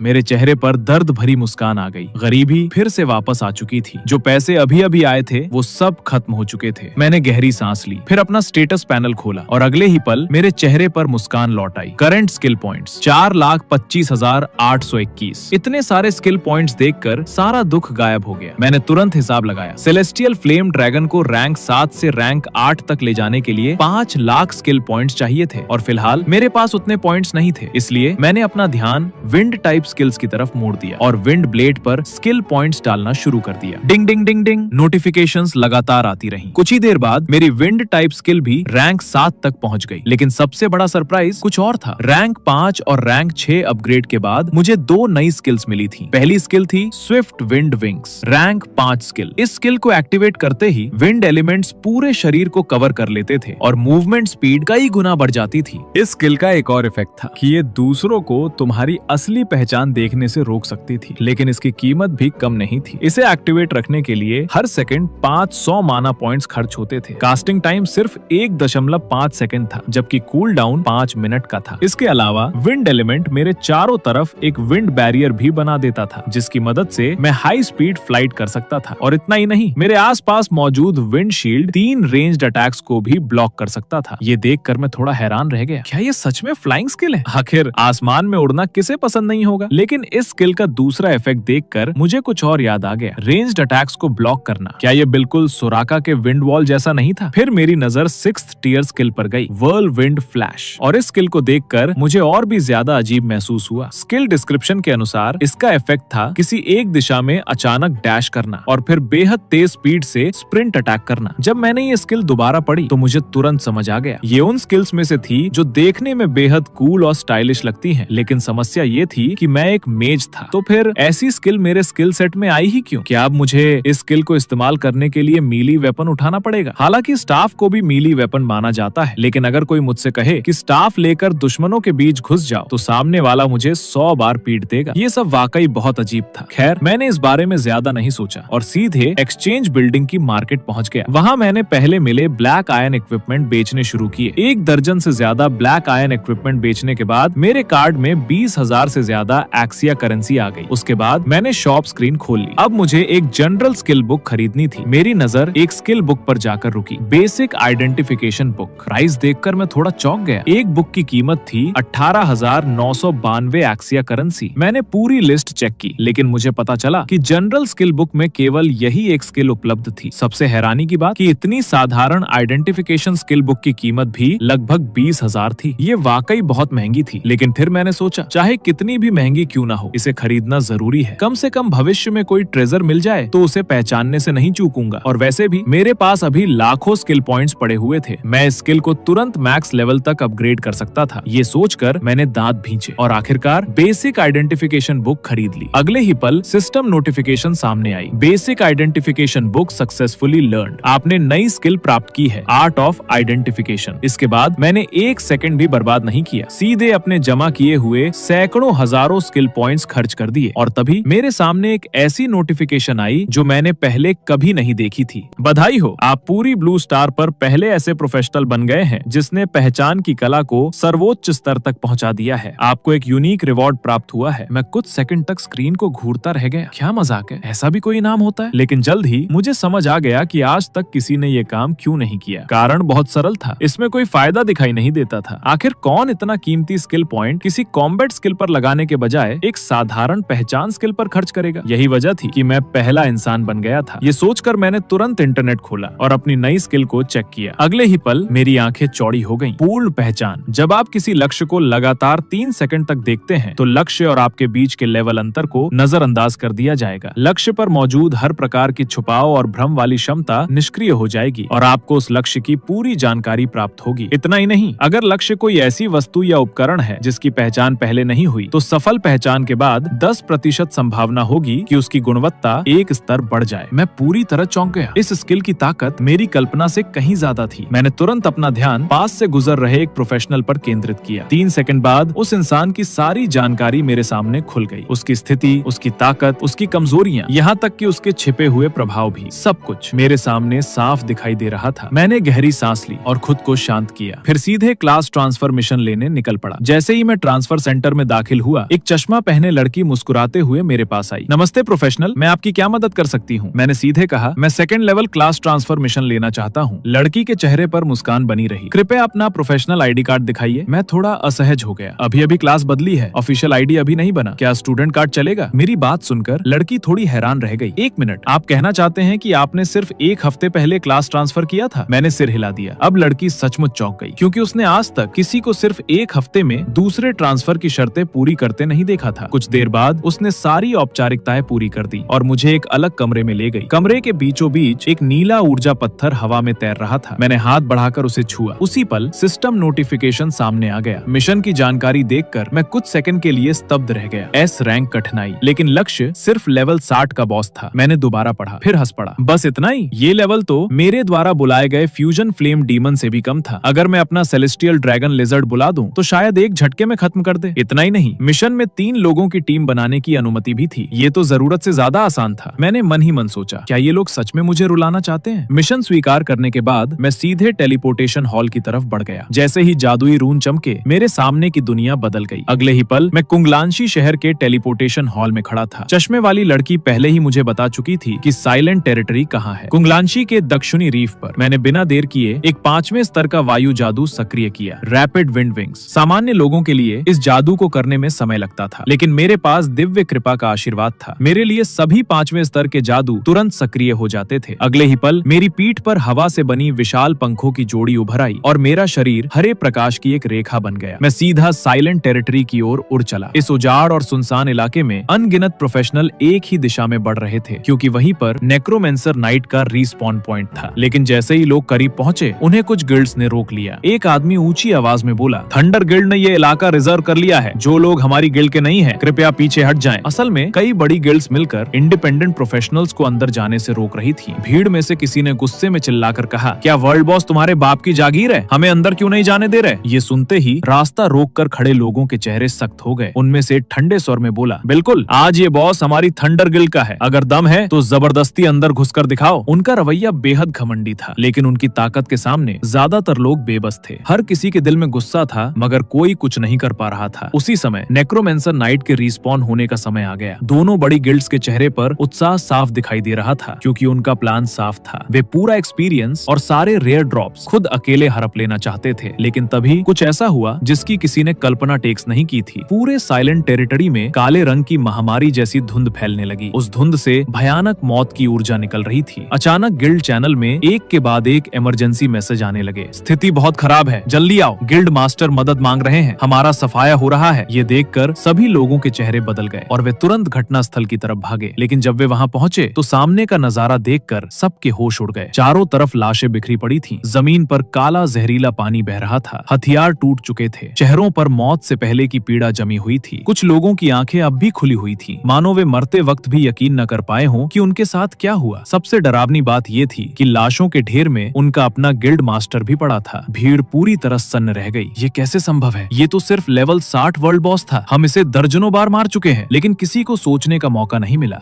उस ट्रांसफॉर्मेशन स्टेट में बॉस का लेवल और उसकी स्किल्स कई गुना ज्यादा खतरनाक हो जाती थी। और इस समय नेक्रोमेंसर नाइट रिवडॉल उसी अवस्था में था। लोग अभी भागने के बारे में सोच ही रहे थे कि रिवडॉल ने अपने युद्ध घोड़े की लगाम खींची। अगले ही पल भयानक नेक्रोमेंसी मैजिक पूरे मैदान में फैल गया। धरती अचानक कांपने लगी और हजारों लोगों के पैरों के नीचे की जमीन काले पानी से भर गई। वो पानी अंतहीन था। उससे सड़ांध और मौत की बदबू निकल रही थी। ऐसा लग रहा था मानो नरक का दरवाजा खुल गया हो। और सबसे डरावनी बात, उस काले पानी के अंदर अनगिनत भूतिया हाथ दिखाई दे रहे थे। वे अचानक बाहर निकले और भाग रहे प्रोफेशनल्स के पैरों को पकड़ने लगे। कई लोग तुरंत जमीन पर गिर पड़े, लेकिन असली भयावहता अभी बाकी थी। जैसे जैसे काला पानी फैलता गया, वैसे वैसे एक और डरावना दृश्य सामने आने लगा। जमीन पर बिखरी हुई लाशें अचानक हिलने लगी। उनके शरीर में काली नेक्रोमेंटिक ऊर्जा भर गई। फिर एक एक करके वे सभी दोबारा खड़े हो गए। किसी ने अपनी टूटी तलवार उठा ली, किसी ने अधूरा जादू फिर से पढ़ना शुरू कर दिया। लेकिन अब वे इंसान नहीं रहे थे। वे नेक्रोमेंसर नाइट नाइट की सेना बन चुके थे। कुछ मिनट पहले तक जो लोग उसके खिलाफ लड़ रहे थे, अब वही उसके लिए लड़ने वाले सैनिक बन गए थे। ये देखकर भीड़ पूरी तरह निराश हो गई। लेकिन तभी आसमान से एक गगनभेदी गर्जना सुनाई दी। ड्रैगन की गर्जना इतनी स्पष्ट, इतनी शक्तिशाली कि पूरे इलाके की हवा कांप उठी। अगले ही पल एक चमकदार नारंगी रोशनी ने पूरे काले कोहरे को चीर दिया। सबने सिर उठाकर देखा और उनकी सांसें थम गई। आकाश में एक विशाल अग्नि ड्रैगन दिखाई दिया और अगले ही पल उसने अपना ड्रैगन ब्रीथ छोड़ दिया। आग का विशाल सैलाब झरने की तरह नीचे बरसा। नेक्रोमेंसर नाइट ने धीरे धीरे सिर उठाया। उसकी भूतिया आंखों में आसमान में उड़ते उस विशाल ड्रैगन का प्रतिबिंब दिखाई दे रहा था। जो काला पानी सभी खिलाड़ियों के पैरों को जकड़े हुए था, वो ड्रैगन की आग से तुरंत जलने लीड सा। कुछ ही सेकंड में वो काला पानी धुएं में बदल गया और हवा में गायब हो गया। उधर आसमान में उड़ते हुए मैंने राहत की सांस ली। अच्छा हुआ मैं समय पर पहुंच गया। नेक्रोमेंसर नाइट को देखते ही मैंने एक पल भी बर्बाद नहीं किया और सीधे इंस्टेंट सेलेस्टियल ड्रैगन ब्रीथ छोड़ दिया। लेकिन हमला खत्म होने के बाद मेरी आंखें हल्की सिकुड़ गईं। मरा नहीं, इतना भी डैमेज नहीं हुआ। मैं सचमुच हैरान रह गया। मेरे हिसाब से भले ही एक ड्रैगन ब्रीथ उसे मार ना पाता, लेकिन उसकी कम से कम आधी हेल्थ तो गायब हो जानी चाहिए थी। मगर हकीकत कुछ और ही थी। उसकी हेल्थ मुश्किल से थोड़ी सी घटी थी। ऐसा लग रहा था मानो उस बॉस के पास कोई बड़ा रहस्य छिपा हो। मैंने तुरंत उस पर ऑल सीइंग आई का इस्तेमाल किया। अगले ही पल उसकी सारी जानकारी मेरे सामने दिखाई देने लगी। नेक्रोमेंसर नाइट रिवेनल, level 200, mutated form, HP 100 million, MP 1 lakh, कमजोरी ध्वनि आधारित हमला और होली लाइट। ये देखकर मैं कुछ सेकंड के लिए स्तब्ध रह गया। लेवल 200? ये तो लेवल 60 बॉस था। अचानक इतना बढ़ कैसे गया? क्या ये किसी तरह का एडवांस्ड म्यूटेशन था? लेकिन उससे भी बड़ा सवाल ये था कि मेरे ड्रैगन ब्रीथ ने सिर्फ 30,000 डैमेज ही क्यों किया? मैं समझ नहीं पा रहा था। सौभाग्य से मेरे पास ऑल सीइंग आई थी। मैंने तुरंत उसकी स्किल्स चेक की और कुछ ही सेकंड में मुझे असली कारण मिल गया। समस्या उसकी पैसिव स्किल में थी, अमर शरीर। ये एक बेहद खतरनाक पैसिव स्किल थी। इसका प्रभाव था होली लाइट को छोड़कर बाकी सभी प्रकार के डैमेज को 50% कम करना। इतना ही नहीं, एक बार में मिलने वाला अधिकतम डैमेज 9,999 पॉइंट से ज्यादा नहीं हो सकता था और ऊपर से वो हर सेकंड 5,000 HP रिकवर भी करता था। मैं अनायास हंस पड़ा। ये स्किल तो सच में पागलपन है। अब समझ आया कि मेरा ड्रैगन ब्रीथ इतना कम असर क्यों कर पाया। लेकिन सौभाग्य से कल ही मैंने अपने विंड स्पेल्स को अपग्रेड किया था, वरना आज इस राक्षस से निपटना लगभग नामुमकिन होता। ऐसे दुश्मनों के सामने जो एक ही वार में मिलने वाले भारी डैमेज को झेल सकते हो, wind type multi hit attack सबसे खतरनाक हथियार बन जाते हैं। ये सोचते ही मैंने तुरंत अपना मंत्र पढ़ना शुरू कर दिया। Rank 7 wind magic, thundering 1000 orchid storm. हालांकि मेरे पास अभी भी 2 इंस्टेंट कास्ट के मौके बचे हुए थे, लेकिन इस बार मैं एक बात टेस्ट करना चाहता था। अगर मैं पूरा रैंक 7 स्पेल खुद कास्ट करूं तो उसे पूरा होने में कितना समय लगेगा। उसी समय आसमान में भयानक दृश्य दिखाई देने लगे। काले बादल घूमने लगे, हवा चीखने लगी। ऐसा लग रहा था मानो कोई प्रलय आने वाली हो। और ये देखकर नेक्रोमेंसर नाइट पूरी तरह भड़क गया। उसने अचानक अपनी विशाल काली तलवार उठाई और सीधे आसमान की तरफ तान दी। फिर उसके गले से एक भयानक दहाड़ निकली। अगले ही पल स्याही जैसे काले पानी की सुनामी चारों तरफ फैल गई। हजारों नहीं, लाखों मृत जीव उसकी पुकार पर दोबारा धरती पर लौट आए। पूरा मैदान अनडेड सेना से भर गया। फिर नेक्रोमेंसर नाइट ने अपनी विशाल तलवार नीचे घुमा दी। एक भयानक नेक्रोमेंटिक स्वॉर्ड एनर्जी आसमान को चीरती हुई मेरी तरफ बढ़ी। नेक्रोमेंसर स्लैश, उसकी सिग्नेचर स्किल। उस वार की ताकत इतनी भयावह थी कि हवा तक फटने लगी। चारों तरफ भारी गूंज सुनाई देने लगी। लेकिन मैं बिल्कुल नहीं घबराया, क्योंकि उसी समय मेरा मंत्र पूरा हो चुका था। इटर्नल डिवाइन ग्रेस की वजह से जिस रैंक 7 स्पेल को सामान्य लोग काफी देर में पूरा करते, मैंने उसे 10 सेकंड से भी कम समय में पूरा कर लिया। अगले ही पल आसमान से विनाशकारी तूफान उतरा। नेक्रोमेंसर स्लैश उस तूफान के अंदर घुसते ही गायब हो गया, मानो उसे निगल लिया गया हो। लेकिन मैंने यही नहीं रोका। मैंने उंगली उठाकर पहले से मौजूद तूफान पर एक और स्पेल डाल दिया। तुरंत हवा की ताकत दुगने से भी ज्यादा बढ़ गई। पूरा आसमान बवंडरों से भर गया। नीचे खड़े खिलाड़ी ये देखकर स्तब्ध रह गए। ये क्या है? इसने पलक झपकते ही 3 बड़े स्पेल्स कास्ट कर दिए। आखिर ये आदमी कितना ताकतवर है। हर किसी की आंखों में अविश्वास था। उधर मैंने अपनी बची हुई सारी इंस्टेंट कास्टिंग मौके भी इस्तेमाल कर दिए, क्योंकि मैं कोई जोखिम नहीं लेना चाहता था। आखिर सामने लेवल 200 का म्यूटेटेड वर्ल्ड बॉस खड़ा था। अगर एक रैंक 7 स्पेल काफी नहीं हुआ तो लगातार 3 रैंक 7 स्पेल्स जरूर काफी होंगे। मैंने मन ही मन कहा, अब तो मर ही जाएगा। अगर इसके बाद भी नहीं मरा तो मुझे भागना पड़ेगा। लेकिन जल्द ही सच्चाई सामने आ गई और साबित हो गया कि मैं बेवजह चिंता कर रहा था। नेक्रोमेंसर नाइट के सिर के ऊपर डैमेज नंबरों की बारिश शुरू हो गई। 1000, 2000, 1500, 2500, 3000। एक एक हिट का डैमेज बहुत बड़ा नहीं था, लेकिन असली डरावनी चीज उसकी फ्रीक्वेंसी थी। हर सेकंड सैकड़ों हिट्स लग रही थी। पहली वेव खत्म होते होते नेक्रोमेंसर नाइट की हेल्थ सिर्फ 1/3 बची थी और उसके बाद आई दूसरी और तीसरी वेव ने उसे रिकवर होने का मौका तक नहीं दिया। कुछ ही सेकंड में उसकी पूरी हेल्थ बार खाली हो गई और विशालकाय शरीर धड़ाम से जमीन पर गिर पड़ा। उसी समय सिस्टम नोटिफिकेशन गूंज उठा, बधाई हो, आपने वर्ल्ड बॉस नेक्रोमेंसर नाइट रिवेनल को मार दिया है। आपको 22 लाख एक्सपीरियंस प्राप्त हुए हैं। उच्च स्तर के दुश्मन को मारने का बोनस, 15 लाख अतिरिक्त एक्सपीरियंस प्राप्त। आपको 2000 स्किल पॉइंट्स प्राप्त हुए, 20 फ्री एट्रीब्यूट पॉइंट्स प्राप्त हुए। विशेष क्वेस्ट आइटम किंग्स हार्ट प्राप्त। आपकी क्लास ट्रांसफर क्वेस्ट पूरी हो चुकी है। कृपया क्लास ट्रांसफर सेंटर लौटें। मैं धीरे धीरे आसमान से नीचे उतरा। जहां अभी कुछ देर पहले नेक्रोमेंसर नाइट और उसका युद्ध घोड़ा खड़े थे, वहां अब खजानों का ढेर लगा हुआ था। कई गोल्ड इक्विपमेंट्स और उनमें से एक प्लैटिनम रोशनी से चमक रहा था। इतना ही नहीं, जमीन पर 2 स्किल बुक्स भी पड़ी थी। मैंने बिना देर किए सारी लूट समेट ली, फिर रैपिड विंड विंग्स दोबारा सक्रिय किए और पल भर में वहां से गायब हो गया। कुछ देर बाद मैं वापस क्लास ट्रांसफर सेंटर पहुंच चुका था। मैंने काउंटर पर पहुंचकर कहा, मैं क्वेस्ट जमा करने आया हूँ। चश्मा पहने लड़की एकदम स्तब्ध रह गई। क्या हम सिर्फ 1.5 घंटे पहले मिले थे, तुम इतनी जल्दी वापस कैसे आ गए? उसके चेहरे पर अविश्वास साफ दिखाई दे रहा था, लेकिन फिर भी वो मुझे ट्रांसफर रूम तक ले गई। कमरे के बीचों बीच एक विशाल स्पिरिट क्रिस्टल रखा था। मैं उसके सामने पहुंचा और दोनों हाथ उस पर रख दिए। अगले ही पल सिस्टम की आवाज गूंज उठी, बधाई हो, आपका क्लास ट्रांसफर सफल हुआ। आप अल्टीमेट मैच बन चुके हैं। नई स्किल प्राप्त, आइस स्वॉर्ड, माना शील्ड। मैं कुछ सेकंड तक स्क्रीन को देखता रहा, फिर अनायास बुदबुदाया, कमाल है। फिर वही ब्लैक फेस। पूरी ब्लू प्लेनेट पर मैच क्लास की सबसे लोकप्रिय स्पेशलाइजेशन फायर और वेपन मैजिक मानी जाती थी, लेकिन मुझे कोई शिकायत नहीं थी क्योंकि मेरे हाथों में कोई भी स्किल बेकार नहीं रह सकती थी। मेरे लिए हर स्किल एक खजाना थी। क्लास ट्रांसफर पूरा होने के बाद मैंने अपना स्टेटस पैनल खोला और लेवल अप से मिले सारे एट्रीब्यूट पॉइंट्स स्पिरिट स्टैट में डाल दिए, क्योंकि रैंक 7 मैजिक माना की बहुत बड़ी खपत करता था और आगे चलकर रैंक 8 मैजिक, यहाँ तक कि फॉरबिडन स्पेल्स भी आने वाले थे। मैं कभी नहीं चाहता था कि लड़ाई के बीच मेरा माना खत्म हो जाए, इसीलिए मैंने अपने सारे नए एट्रीब्यूट पॉइंट्स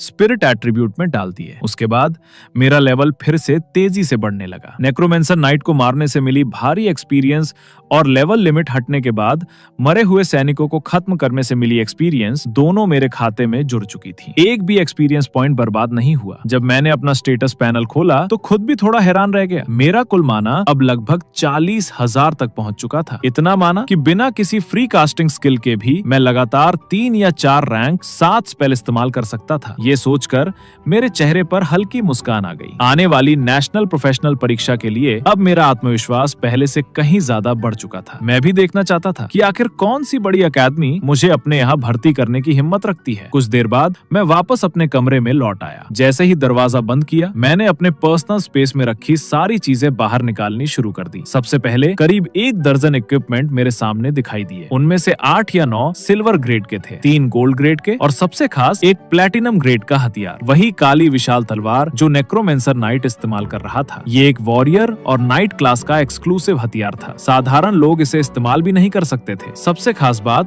इसमें पेस्टिलेंस करप्शन नाम का विशेष प्रभाव मौजूद था और खास इफेक्ट वाले हथियार हमेशा बेहद महंगे बिकते हैं, लेकिन फिलहाल मैं इसे बेच नहीं सकता था क्योंकि सरकार हर प्रोफेशनल के इक्विपमेंट की कड़ी निगरानी करती थी। हालांकि अधिकारियों ने एक आधिकारिक रिकवरी चैनल भी खोल रखा था जहां अच्छे इक्विपमेंट ऊंची कीमत पर खरीदे जाते थे, लेकिन अभी मेरी ताकत इतनी नहीं थी कि मैं इन चीजों का स्रोत आसानी से समझा सकूं। इसलिए मैंने फैसला किया कि फिलहाल इन्हें अपने पर्सनल स्पेस में ही रखूंगा और तब बेचूंगा जब मेरी ताकत काफी बढ़ जाएगी। इसके बाद मैंने 2 स्किल बुक्स निकाली। असल खजाना तो यही थी। पहली स्किल बुक का नाम था एक्सप्लोसिव हैमर। ये एक आक्रमण और रक्षा दोनों प्रकार की स्किल थी और इसकी कीमत भी कम नहीं होने वाली थी। लेकिन जब मैंने दूसरी स्किल बुक देखी तो मेरी सांसें तक तेज हो गईं। स्केलेटन सोल्जर समन, एक असली नेक्रोमेंसी स्किल, और नेक्रोमेंसी पूरे मैच क्लास सिस्टम की सबसे दुर्लभ शाखाओं में से एक थी। मैंने बिना समय गवाए उसे सीखने का विकल्प चुन लिया, लेकिन अगले ही पल मेरे सामने एक ठंडा सिस्टम मैसेज उभर आया, सीखना असफल। आपकी वर्तमान प्रोफेशन इस स्किल सिस्टम से मेल नहीं खाती। सीखने के लिए अतिरिक्त सामग्री मैजिकल एसेंस ब्रेक थ्रू की आवश्यकता है। मैं कुछ सेकंड तक स्क्रीन को घूरता रह गया। मैजिकल एसेंस ब्रेक थ्रू, ये आखिर क्या चीज है? मैंने काफी देर तक सोचा, लेकिन मुझे इससे जुड़ी कोई जानकारी याद नहीं आई। हालांकि मैं ज्यादा परेशान नहीं हुआ, क्योंकि अगर अभी ये स्किल सीख भी लेता तो उसे ऊंचे स्तर तक अपग्रेड करने के लिए मेरे पास पर्याप्त स्किल पॉइंट्स नहीं थे। कुछ समय बाद मैं जियानशेंग प्रेजर पवेलियन पहुंचा। वहां मैंने अपने अतिरिक्त इक्विपमेंट बेच दिए और बदले में 5 लाख से ज्यादा क्रेडिट हासिल कर लिए। उसी दौरान दुकान के मालिक से मुझे एक महत्वपूर्ण जानकारी भी मिली। मैजिकल एसेंस ब्रेक थ्रू हासिल करने के केवल 2 तरीके थे। पहला, प्रोफेशनल अलायंस या किसी बड़ी आधिकारिक गिल्ड में शामिल होना, फिर मेरिट पॉइंट्स या गिल्ड कंट्रीब्यूशन के बदले उसे प्राप्त करना, और दूसरा तरीका, किसी प्रसिद्ध प्रोफेशनल अकेडमी में प्रवेश पाना या नेशनल एंट्रेंस एग्जाम में शानदार प्रदर्शन प्रदर्शन करना, क्योंकि उन इनामों में भी मैजिकल एसेंस ब्रेक थ्रू शामिल हो सकता था। ये सुनते ही मेरी आंखों में चमक आ गई। लगता है नेशनल एग्जाम में अच्छा प्रदर्शन करना अब पहले से भी ज्यादा जरूरी हो गया था। ट्रेजर पवेलियन से निकलने के बाद मैं सीधे स्कूल की ओर चल पड़ा। रास्ते में चलते हुए मैंने फिर से अपने ईश्वरीय अनुग्रह टैलेंट का नया फंक्शन चालू किया। लगातार 6 बार स्किल पॉइंट खरीदने के बाद मेरे खाते में 8 लाख से ज्यादा स्किल पॉइंट्स जमा हो चुके थे। मैंने स्किल इंटरफेस खोला, अभी अभी मिली वेपन स्किल पर क्लिक किया और उसे एक ही बार में कई लेवल अपग्रेड कर दिया। अगर फायर एलिमेंट का काम है सीधा नुकसान पहुंचाना और विंड एलिमेंट का काम है अटैक स्पीड बढ़ाना, तो वेपन स्किल का काम है पूरा कंट्रोल। इस लेवल की स्किल का नाम था सोल फ्रीज। ये दुश्मन की आत्मा को हमेशा के लिए बर्फ में कैद कर देती है। वो न हिल सकता है, न कोई स्किल इस्तेमाल कर सकता है, और ये असर तब तक नहीं टूटता जब तक आग से तोड़ा न जाए। यानी ये एक परमानेंट कंट्रोल स्किल थी। इसके बाद मैंने दूसरी पैसिव स्किल देखी जो दूसरे प्रमोशन के बाद मिली थी, माना शील्ड। पहले ये स्किल सिर्फ 10% नुकसान को माना से एब्जॉर्ब करती थी, लेकिन अब लगातार अपग्रेड करने के बाद ये बिल्कुल बदल चुकी थी। इस लेवल का नाम था इमॉर्टल लॉ बॉडी। इफेक्ट 1, जब भी नुकसान होगा 40% माना से एब्जॉर्ब होगा। इफेक्ट 2, अगर एलिमेंटल अटैक होती है और वो एलिमेंट तुमसे मेल खाता है तो नुकसान और भी कम हो जाएगा। इफेक्ट 3, अगर कोई ऐसा अटैक आए जो एचपी को सीधे 0 कर दे तो वो पूरा नुकसान माना एब्जॉर्ब कर लेगा, लेकिन ये इफेक्ट हर 30 दिन में सिर्फ एक बार काम करेगा। इतनी ताकतवर स्किल न सिर्फ नुकसान कम करती थी बल्कि मौत से बचने का एक मौका भी देती थी। पहले मेरी सबसे बड़ी कमजोरी थी बचाव, लेकिन अब मुझे उसकी कोई चिंता नहीं थी। दोनों नई स्किल्स अपग्रेड करने के बाद भी मेरे पास 5 लाख से ज्यादा स्किल पॉइंट्स बचे थे। इतने पॉइंट्स में किसी एक रैंक 7 स्किल को रैंक 8 तक अपग्रेड किया जा सकता था। मैं सोच ही रहा था कि कौन सी स्किल चुनूं, तभी मैं प्रिंसिपल के दफ्तर के सामने पहुंच गया। बूढ़े प्रिंसिपल ने मुझे देखा तो उनकी आंखों में हल्की हैरानी आ गई। बेटा, बहुत अच्छा किया जो तुमने खुद को संभाल लिया। मैंने कुछ नहीं समझाया, बस सीधे पूछा, प्रिंसिपल जू, मैंने सुना है कि हेड टीचर को मुझसे कोई जरूरी बात करनी है जो मेरे भविष्य से जुड़ी है। बात क्या है? जुओकियान का चेहरा गंभीर हो गया। आज सुबह जियानशैंग के बाहरी लेवलिंग जोन में एक अनजानी अबिसल ऊर्जा फूट पड़ी और एक रियलिटी ट्रायल डंजन प्रकट हो गया। ये डंजन सिर्फ मैजिक प्रोफेशनल्स ही एंटर कर सकते हैं। मैंने एक पल सोचा, फिर पूछा, प्रिंसिपल, अगर ये ट्रायल पास हो जाए तो क्या मिलेगा? जुओकियान बोले, इनाम में एक टाइटल मिलेगा, नाम है अबिस चैलेंजर। इस टाइटल में कोई एट्रीब्यूट नहीं है, लेकिन इसे एक चाबी समझो, असली अबिस में घुसने की योग्यता। और इस बार का मैजिक ट्रायल पास करने का नियम बेहद आसान है। बस ट्रायल कॉपी के अंदर 3 घंटे टिके रहो। कोई मॉन्स्टर मारने की जरूरत नहीं, कोई बॉस किल नहीं। बात खत्म होते ही प्रिंसिपल मुझे सीधे डंजन एंट्रेंस पर ले गए, लेकिन वहाँ इतनी भीड़ थी कि एंट्रेंस दिख भी नहीं रहा था। सब लाइन में खड़े थे। तभी एंट्रेंस के पास से एक चीख सुनाई दी। मैंने आवाज की तरफ देखा तो जानिया बाहर निकल रही थी। उसका चेहरा एकदम सफेद था, जैसे आत्मा निकल गई हो। जब उसने बाहर खड़े अपने दादा जनक्शन को देखा, उसकी आंखों से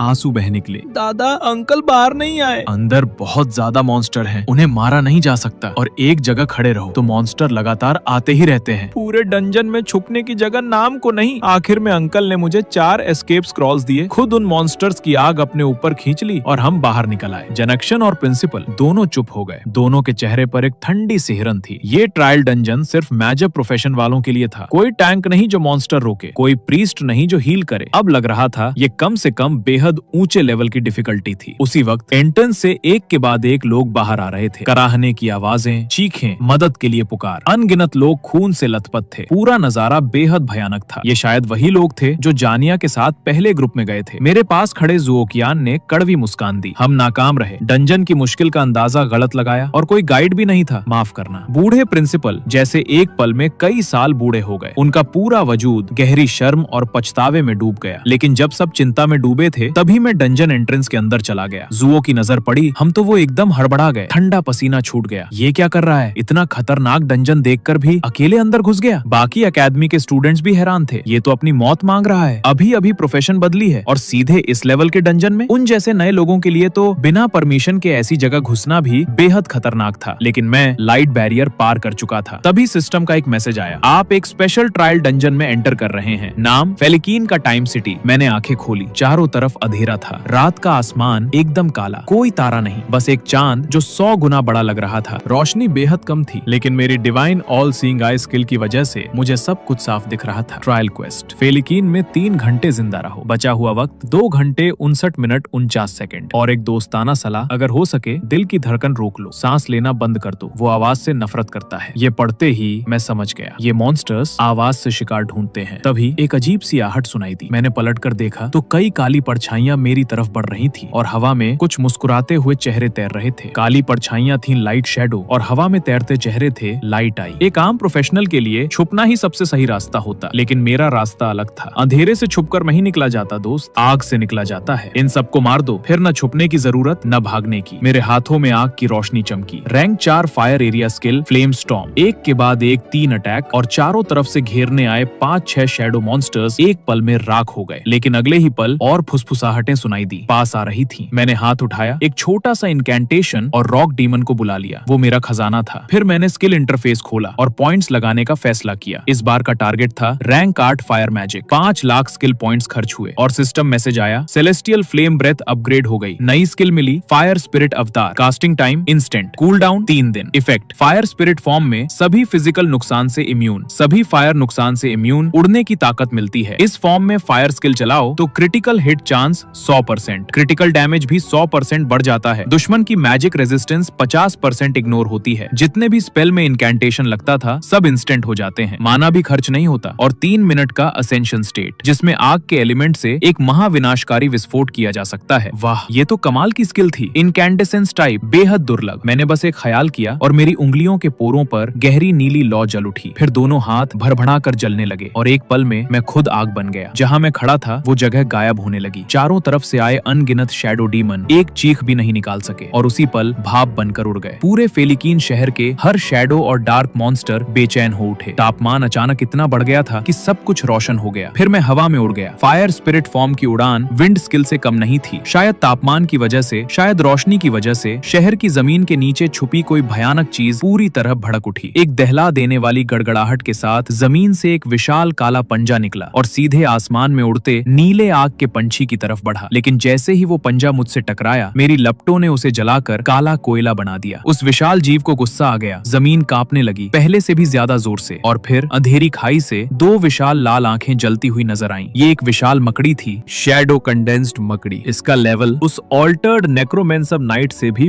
20 लेवल ऊंचा था और उसके सारे स्टेटस नाइट से कहीं आगे। आम हालात में इस डंजन में आने वाला कोई भी प्रोफेशनल इस लेवल के मॉन्स्टर से कभी नहीं मिलता। ये सिर्फ मेरी वजह से भड़का था। मैंने इसे जगा दिया था, लेकिन अब सोचा इसे मार दो तो डंजन भी खत्म हो जाएगा। असेंशन स्टेट में करीब 1.5 मिनट बचा था। मैंने एक हाथ फैलाया उस विशाल शैडो डीमन स्पाइडर की तरफ जो जमीन की गहराई में छुपी थी और हल्के से विस्फोट कर दिया। आसमान और जमीन के बीच का हर फायर एलिमेंट एक पल में अपनी चरम सीमा तक पहुंच गया। पूरे फेलिकिन शहर का तापमान लाखों डिग्री तक उछल गया। उस भयानक गर्मी से शैडो डीमन स्पाइडर चीखने लगी। उसका एचपी आंखों के सामने घटने लगा। लाखों एचपी पलक झपकते 0 की तरफ। वो भागना चाहती थी बेतहाशा, हताश होकर, लेकिन बहुत देर हो चुकी थी। असेंशन स्टेट का महाविस्फोट अचानक फट पड़ा। एक अंधा करने वाला नीला रोशनी का गोला जैसे परमाणु बम तेजी से फैला और पूरे फेलिकिन शहर को लपेट लिया। अनगिनत शैडो डीमन उस भयानक रोशनी में एक पल में खाक हो गए। पूरे डंजन में हर तरफ गहरी नीली लपटें जल रही थी। मैंने ये नजारा देखा और मैं खुद हैरान रह गया। रैंक 8 फायर मैजिक, इसकी ताकत बस विस्फोट है। मुझे लगा अब सेलेस्टियल ड्रैगन लिजर्ड भी उतना इम्प्रेसिव नहीं लगता। तभी याद आया इस टेक्निक का अभी कोई नाम नहीं था। एक पल सोचा और दिमाग में एक दृश्य उभरा। 6 पेन से कुनोहा पर हमला, वो दिव्य तबाही। कुनोहा जमीन पर मिला दिया गया था, बिल्कुल अभी की तरह। मेरे होठों पर मुस्कान आ गई। आज से इस टेक्निक का नाम होगा फायर डिवाइन रेट्रिब्यूशन। तभी सिस्टम मैसेज आया, बधाई हो, ट्रायल डंजन फेलिकिन टाइम सिटी पूरा हुआ। इस डंजन का हिडन एंडिंग अनलॉक हुई। High level boss shadow condensed demon मारा गया। नया टाइटल मिला, एबिस कॉन्करर। ये special trial dungeon blue star के इतिहास में हमेशा के लिए दर्ज हो गया। बढ़िया, मेरे ऑपरेशन ने सीधे डंजन तबाह कर दिया और साथ में जानिया के दूसरे अंकल को भी बचा लिया। फिर मुझे डंजन से बाहर टेलीपोर्ट कर दिया गया। जब आंखें खुली तो मैं जागने शहर के बाहर हरे भरे मैदान में खड़ा था। बाहर इंतजार कर रहे सब लोग एकदम सन्न रह गए। मैं 3 मिनट भी नहीं रहा डंजन में। इतनी जल्दी कैसे निकल आया? और ये गोद में कौन है? ये चेहरा जाना पहचाना क्यों लग रहा है? जानिया चीखी, दूसरे अंकल। तब सबको समझ आया मैं किसी को बचा कर लाया था। जानिया ने देखा कि उसके दूसरे अंकल जिंदा है तो उसकी आंखों से गर्म आंसू बह निकले। आंसू पोंछते हुए उसने मुझे देखा। शुक्रिया। ये 2 शब्द सुनकर मैं मुस्कुराए बिना नहीं रह सका। 3 साल में जानिया ने स्कूल में हमेशा ठंडी सुंदरता का रूप रखा था। मुस्कुरा मुस्कुराना तो दूर, शुक्रिया तक कभी नहीं कहा। तुम्हारे मुंह से ये 2 शब्द सुनना आसान नहीं था। जानिया का चेहरा लाल हो गया और उसने जमीन पर पांव पटका। उसे उम्मीद नहीं थी कि मैं इस वक्त भी उसे छेड़ूंगा। तभी प्रिंसिपल आगे आए। बेटा, डंजन से 3 घंटे से पहले निकलो तो ट्रायल फेल माना जाता है। मैंने कुछ नहीं कहा, लेकिन अगले ही पल पूरे डंजन एरिया में एक अनाउंसमेंट गूंजी। सबके मुंह खुले रह गए। बधाई हो, प्लेयर ने स्पेशल ट्रायल डंजन फेलिकिन लाइट सिटी क्लियर किया। Clear time 2 minute 42 second, rating S।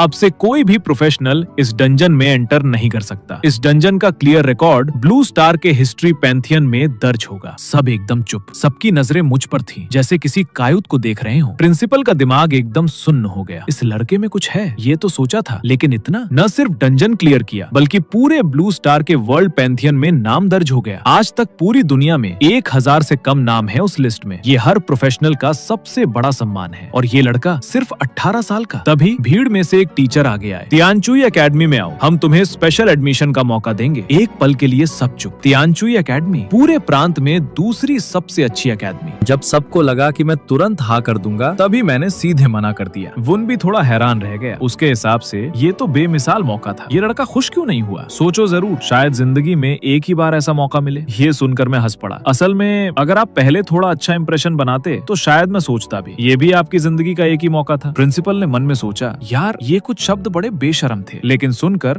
दिल को चैन आ गया। वुन ने मुझे गहरी नजर से देखा और चला गया। अगले 10 दिन मैं बाहर निकला ही नहीं, क्योंकि जियानशैंग के आसपास के सारे ट्रेनिंग जोन और डंजन अब मेरे लेवल के लिए बहुत छोटे थे। एग्जाम नजदीक था, बाकी स्टूडेंट्स कोचिंग क्लासेस ले रहे थे और मैं घर पे आराम से बैठा रहा। 10 दिन बाद बाहर निकला, अपनी बची हुई चीजें बेची और बैंक का मैसेज आया, आपके अकाउंट में 7,49,680 युआन जमा हुए। मौजूदा बैलेंस 12,93,046.21 युआन। मेरी बचत अब आधिकारिक तौर पर 10 लाख पार कर चुकी थी। तभी एक और मैसेज आया, बैलेंस 10 लाख से ऊपर गया। आपका टैलेंट डिवाइन ग्रेस नया फंक्शन अनलॉक हुआ। मैंने टैलेंट इंटरफेस खोला। Skill enhancement 10 lakh blue star currency और उतने स्किल पॉइंट्स खर्च करके रैंक 8 या उससे ऊंची किसी एक स्किल को उसी रैंक की बेहतर वर्जन में अपग्रेड किया जा सकता है। यार मेरा टैलेंट सच में पेमेंट वाला टैलेंट बन गया। पहले पैसे से स्किल पॉइंट्स मिलते थे, अब पैसे से स्किल भी अपग्रेड होगी। मैंने अपना स्टेटस पैनल खोला, स्किल पॉइंट्स देखे, 9,74,639 पॉइंट्स। 10 दिन में रोज मिले फ्री पॉइंट्स मिलाकर लगभग 10 लाख के करीब। और वो पुराना छोटा सा सपना जो 1 महीने पहले जागरण के दिन देखा था, फायरबॉल को उसकी आखिरी सीमा तक पहुंचाना, वो सपना अब कल तक पूरा हो सकता था। एक बार पेमेंट करके चीजें जल्दी करूं। मैंने पेमेंट इंटरफेस खोला। 1 लाख युआन में मिल रहे थे 80,000 स्किल पॉइंट्स। दांत भिज गए। 1 पॉइंट के लिए 1 युआन से ज्यादा नहीं कर सकता। इसी रफ्तार से पेमेंट करता रहूंगा तो 10 लाख भी कम पड़ जाएंगे। रात को फिर स्टेटस पैनल खोला। इस बार स्किल पॉइंट्स 7 अंकों को पार कर चुके थे। स्किल पैनल खोला, रैंक 8 फायर स्पिरिट अवतार पर रुका, तैयार था। 10 लाख स्किल पॉइंट्स खर्च करके इस स्किल को रैंक 9 तक अपग्रेड करें। मैंने एक पल भी नहीं सोचा। 1 click upgrade. 10 lakh skill points खर्च हुए। फायर स्पिरिट अवतार रैंक 9 हो गई। लेकिन ये अभी भी आखिरी नहीं था। मैंने अगले रैंक का प्रीव्यू देखा। एंशिएंट फॉरबिडन स्पेल अपग्रेड के लिए चाहिए थे 10 करोड़ स्किल पॉइंट्स। दिलचस्प, भले ही आगे करोड़ों पॉइंट्स चाहिए, मेरे लिए ये बस कुछ साल की बात है। लेकिन अभी मेरा लक्ष्य था सभी एलिमेंटल मैजिक में महारत, सबको आखिरी सीमा तक लेकर जाना। अगली सुबह मैं तिएने शहर पहुंचा। नेशनल प्रोफेशनल एग्जाम सेंटर के बाहर अनाउंसमेंट गूंज रही थी। वर्ष 3024 national professional college unified entrance exam शुरू होने वाला है। सभी कैंडिडेट्स लाइन में लगे, एक एक करके गेट से अंदर जाएं। ये एग्जाम आपके लेवल के हिसाब से अलग अलग डिफिकल्टी देगा। मैं गेट के अंदर गया और अगले ही पल मेरे सिर के ऊपर आइकन धीरे धीरे उभरा। पूरा एग्जाम हॉल एक पल के लिए रुक गया। यार ये तो गोल्ड स्टार है। भाई को प्रणाम। तभी एक एग्जामिनर आगे आई और मुझे साथ ले चली। हम चलते चलते एक दरवाजे के सामने रुके। लिखा था एंट्रेंस नंबर 1। वहाँ पहले से 20 से ज्यादा लोग खड़े थे। सबके सिर के ऊपर मेरी तरह गोल्ड स्टार। ये शायद बड़े घरानों और हाई लेवल फैमिली के पाले हुए जीनियस थे, लेकिन जब उन्होंने एक नया चेहरा देखा तो मजाक उड़ाने लगे। जियानशैंग का कैंडिडेट, ये जगह है कहाँ? कभी नाम भी नहीं सुना। इस दरवाजे में कोई गड़बड़ी तो नहीं? इस भूले बिसरे कोने से भी गोल्ड स्टार निकल सकता है? मैंने उनकी बातों पर ध्यान नहीं दिया और आगे बढ़ गया। रजिस्ट्रेशन के लिए हाथ बढ़ाने ही वाला था, तभी पीछे से एक अकड़ भड़ी आवाज आई, भाई लेवल 25 तक पहुंचना कोई छोटी बात नहीं। एक दोस्ताना सलाह, नाइटमेयर डिफिकल्टी मत चुनना, अंदर के मॉन्स्टर तुम्हें कुचल देंगे। मैंने हल्के से पलट कर देखा। पीले बालों वाला एक लड़का इतरा रहा था। उसके आसपास खड़े कुछ लोग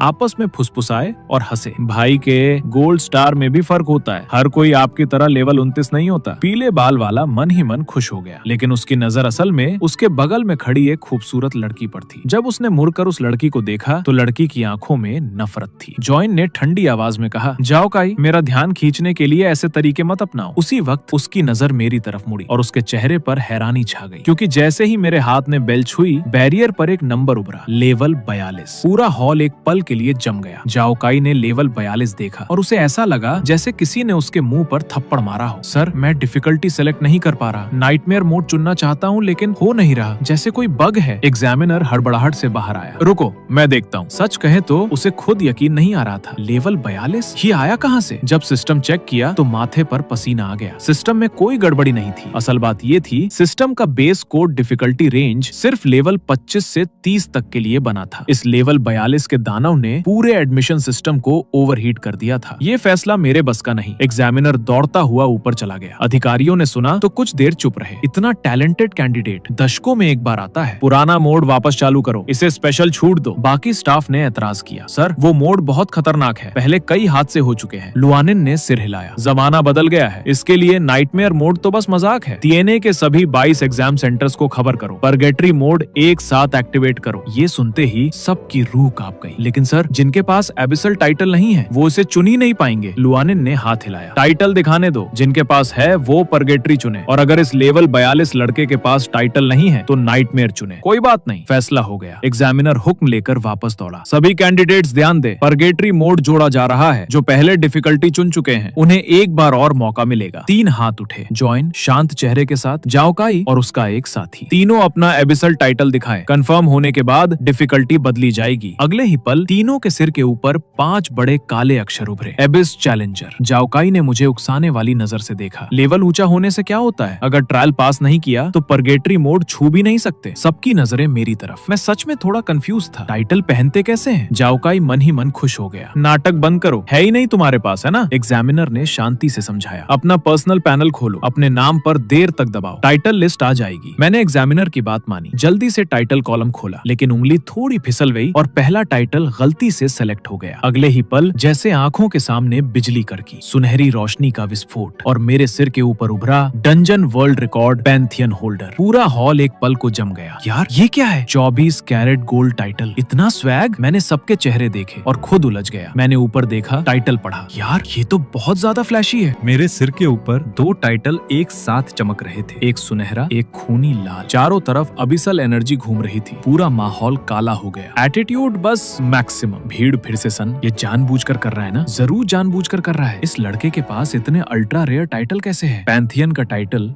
सबने सुना था, भले ही देखा नहीं था। ब्लू स्टार के हर प्रोफेशनल का सपना। और अब ये अबिसल प्रेशर वाला कॉन्करर टाइटल। हम तो बस चैलेंजर हैं और ये पहले से कॉन्करर है। सबकी ये हालत देखकर मैं खुद थोड़ा बेबस हो गया। सच में मुझे लो प्रोफाइल रहना था। एग्जामिनर का माथा पसीने से भीग गया। इस 18 साल के लड़के के सामने उसकी कोई औकात नहीं बची थी। आपके सिर का टाइटल आपको अब इस डंजन में एंटर करने की योग्यता भी देता है। वैसे मैंने इस टाइटल को पहले कभी नहीं देखा था। एग्जामिनर थोड़ा शर्मिंदा हो गया। 4 प्रमोशन हो चुके थे उसके, लेकिन अब इस कॉन्करर टाइटल कैसे मिलता है उसे आज तक पता नहीं था। मैंने चुपचाप वो 24 कैरेट गोल्ड पैंथियन टाइटल हटा दिया और बस हाँ कह दिया। जाओकाई का दिमाग उस पल बंद हो गया। उसे लगा ये इंसान नहीं, कोई अबिसल दानव है जो इंसान के भेष में आया है। लेकिन जोइन, उसकी नजर मुझ पर से हटी नहीं रही थी। खूबसूरत, ताकतवर, रहस्यमय, ये तीनों चीजें जो लड़कियों को सबसे ज्यादा खींचती हैं, एक ही इंसान में। जोइन जैसी जो पूरे जियानशेंग में सबसे ऊंची मानी जाती थी, वो भी बरबस इज्जत महसूस कर रही थी। तभी अनाउंसमेंट गूंजी। सभी कैंडिडेट्स ध्यान दें, वर्ष 3024 का national professional entrance exam 5 minute में शुरू होगा। सभी डंजन में एंटर करें। अगले ही पल सब डंजन की रोशनी में समा गए। कुछ पल का अंधेरा और फिर आंखें खुली। मैं एक बिल्कुल सफेद अनंत खाली जगह में खड़ा था। तभी दिमाग में डंजन का मैसेज आया। कैंडिडेट लिंगली, 1 मिनट में आपके सामने एक मॉन्स्टर आएगा, लेवल 30 गॉब्लिन। वो हिलेगा नहीं, नुकसान नहीं पहुंचाएगा। जितनी जल्दी खत्म करो उतना ज्यादा स्कोर। नियम सुनकर पहले हैरान हुआ, फिर निराशा आई। यही है परगेटरी लेवल। जैसे ही गॉब्लिन सामने आया, मैंने हाथ उठाया और एक फायरबॉल। 2 सेकंड 30 सेंटीसेकंड, खत्म। बाहर बड़े स्क्रीन पर रिजल्ट देखकर सब हैरान। बाकी सबने आधी एचपी घटाई और इसने एक ही झटके में। मैं डंजन में बैठकर उंगली से जमीन पर गोले बना रहा था। बोर हो गया था। सोचा था नेशनल एग्जाम परगेटरी जैसा कठिन होगा, लेकिन ये तो गुड़िया का खेल निकला। दूसरा राउंड आया। 20 से 1000 गॉब्लिन। मजाक है क्या? एक फ्लेम साइक्लोन और सब एक पल में राख। एग्जाम सेंटर के बड़े हॉल में बैठे अधिकारी मुझे इस हाल में देखकर हंसने लगे। लुआनिन ने स्क्रीन देखा और बोला, इसके पास एरिया डैमेज नहीं होता क्या? फिर थोड़ा रुककर खुद ही बोला, चलो ये भी मान लेते हैं। सबने सहमति दी। आखिर ये लड़का एक साधारण प्रोफेशन का है, रेयर प्रोफेशन से मुकाबला कैसे करेगा? लेजेंडरी प्रोफेशन की तो बात ही छोड़ो। अगले ही पल सभी डंजन रीसेट हुए। 20-20 गॉब्लिन। गॉब्लिन। लेकिन तभी एग्जाम सेंटर के बड़े स्क्रीन पर एक तेज लाल रोशनी फूटी, आसमान से एक जलती हुई लकीर गिरी और 20 के 20 गॉब्लिन सीधे पिघल गए, गायब। लुआनिन अपनी कुर्सी से उछल पड़ा, आंखें फैल गईं। रैंकिंग फिर अपडेट हुई। कैंडिडेट 001 पहला स्थान, दूसरा round clear, time 10.1 second, score 1000 points. पूरे हॉल के बड़े अधिकारी आंखें फाड़कर स्क्रीन देखते रह गए। कुछ तो सीधे बड़े साहब के सामने ही गाली दे बैठे। रोज की शालीन छवि एक पल में धराशायी। लुआनिन ने गहरी सांस ली। पिछले 600 से ज्यादा नेशनल एग्जाम के रिकॉर्ड खंगालो। दूसरे राउंड का सबसे पुराना बेस्ट रिकॉर्ड क्या था? एक सहायक तुरंत बोला, अभी देखता हूँ। साफ था, उसे भी लग गया था रिकॉर्ड टूट चुका है। लुआनिन ने याद दिलाया, साथ में टेक्निकल टीम से चेक करवाओ, डंजन में कोई बग तो नहीं, और इस लड़के का स्टेटस और इक्विपमेंट भी चेक करो, कहीं कोई चीटिंग तो नहीं। जल्द ही जवाब आया, सर सब नॉर्मल है, डंजन में कोई गड़बड़ी नहीं, स्टेटस और डेटा सब सही है, ये स्कोर पूरी तरह सच्चा है। रिपोर्ट देने वाला सहायक खुद बहुत एक्साइटेड था। लुआनिन का मूड अच्छा हो गया। फिर अगली खबर आई तो वो और खुश हो गया, सर पुराने रिकॉर्ड मिले। परगेटरी मोड में दूसरे राउंड का बेस्ट रिकॉर्ड था 0.48 सेकंड। 100 साल से किसी ने नहीं तोड़ा, और जिसने बनाया था उसका नाम था जेंगिन गोंग। ये नाम सुनते ही पूरे हॉल में एक ठंडी सांस खींची। लुआनिन चौंका, क्या वो हमारे दौर के 21वें वॉर गॉड है? सहायक ने सिर हिलाया। लुआनिन थोड़ा बेचैन हो गया। उसे लग रहा था वो थोड़ा ज्यादा एक्साइटेड हो रहा है, लेकिन वो बड़े स्क्रीन को चमकती आंखों से देखता रहा। इस लड़के ने इतिहास बना दिया। तभी एक बुजुर्ग अधिकारी बोले, सच कहूँ तो ये रॉ स्कोर उसके साथ थोड़ा नाइंसाफी है। लुआनिन ने पूछा, क्यों? बुजुर्ग ने उंगली उठाई और स्कोर लिस्ट की तरफ इशारा किया। देखो, ये परफेक्ट स्कोर है और दूसरे नंबर वाले से बहुत ज्यादा दूर भी नहीं। लुआनिन ने देखा और समझ गया। कड़वी मुस्कान आई। नाइंसाफी तो है, लेकिन नियम सबके लिए एक जैसा है। हमने मिलकर इस नियम को बनाया था। किसने सोचा था कभी इतना बेतुका स्कोर भी आ सकता है? बुजुर्ग मुस्कुराए, कोई बात नहीं, ताकतवर हमेशा ताकतवर रहता है। मुझे यकीन है इस साल डोंग जियांग की पहली पोजीशन इसी लड़के की है। वैसे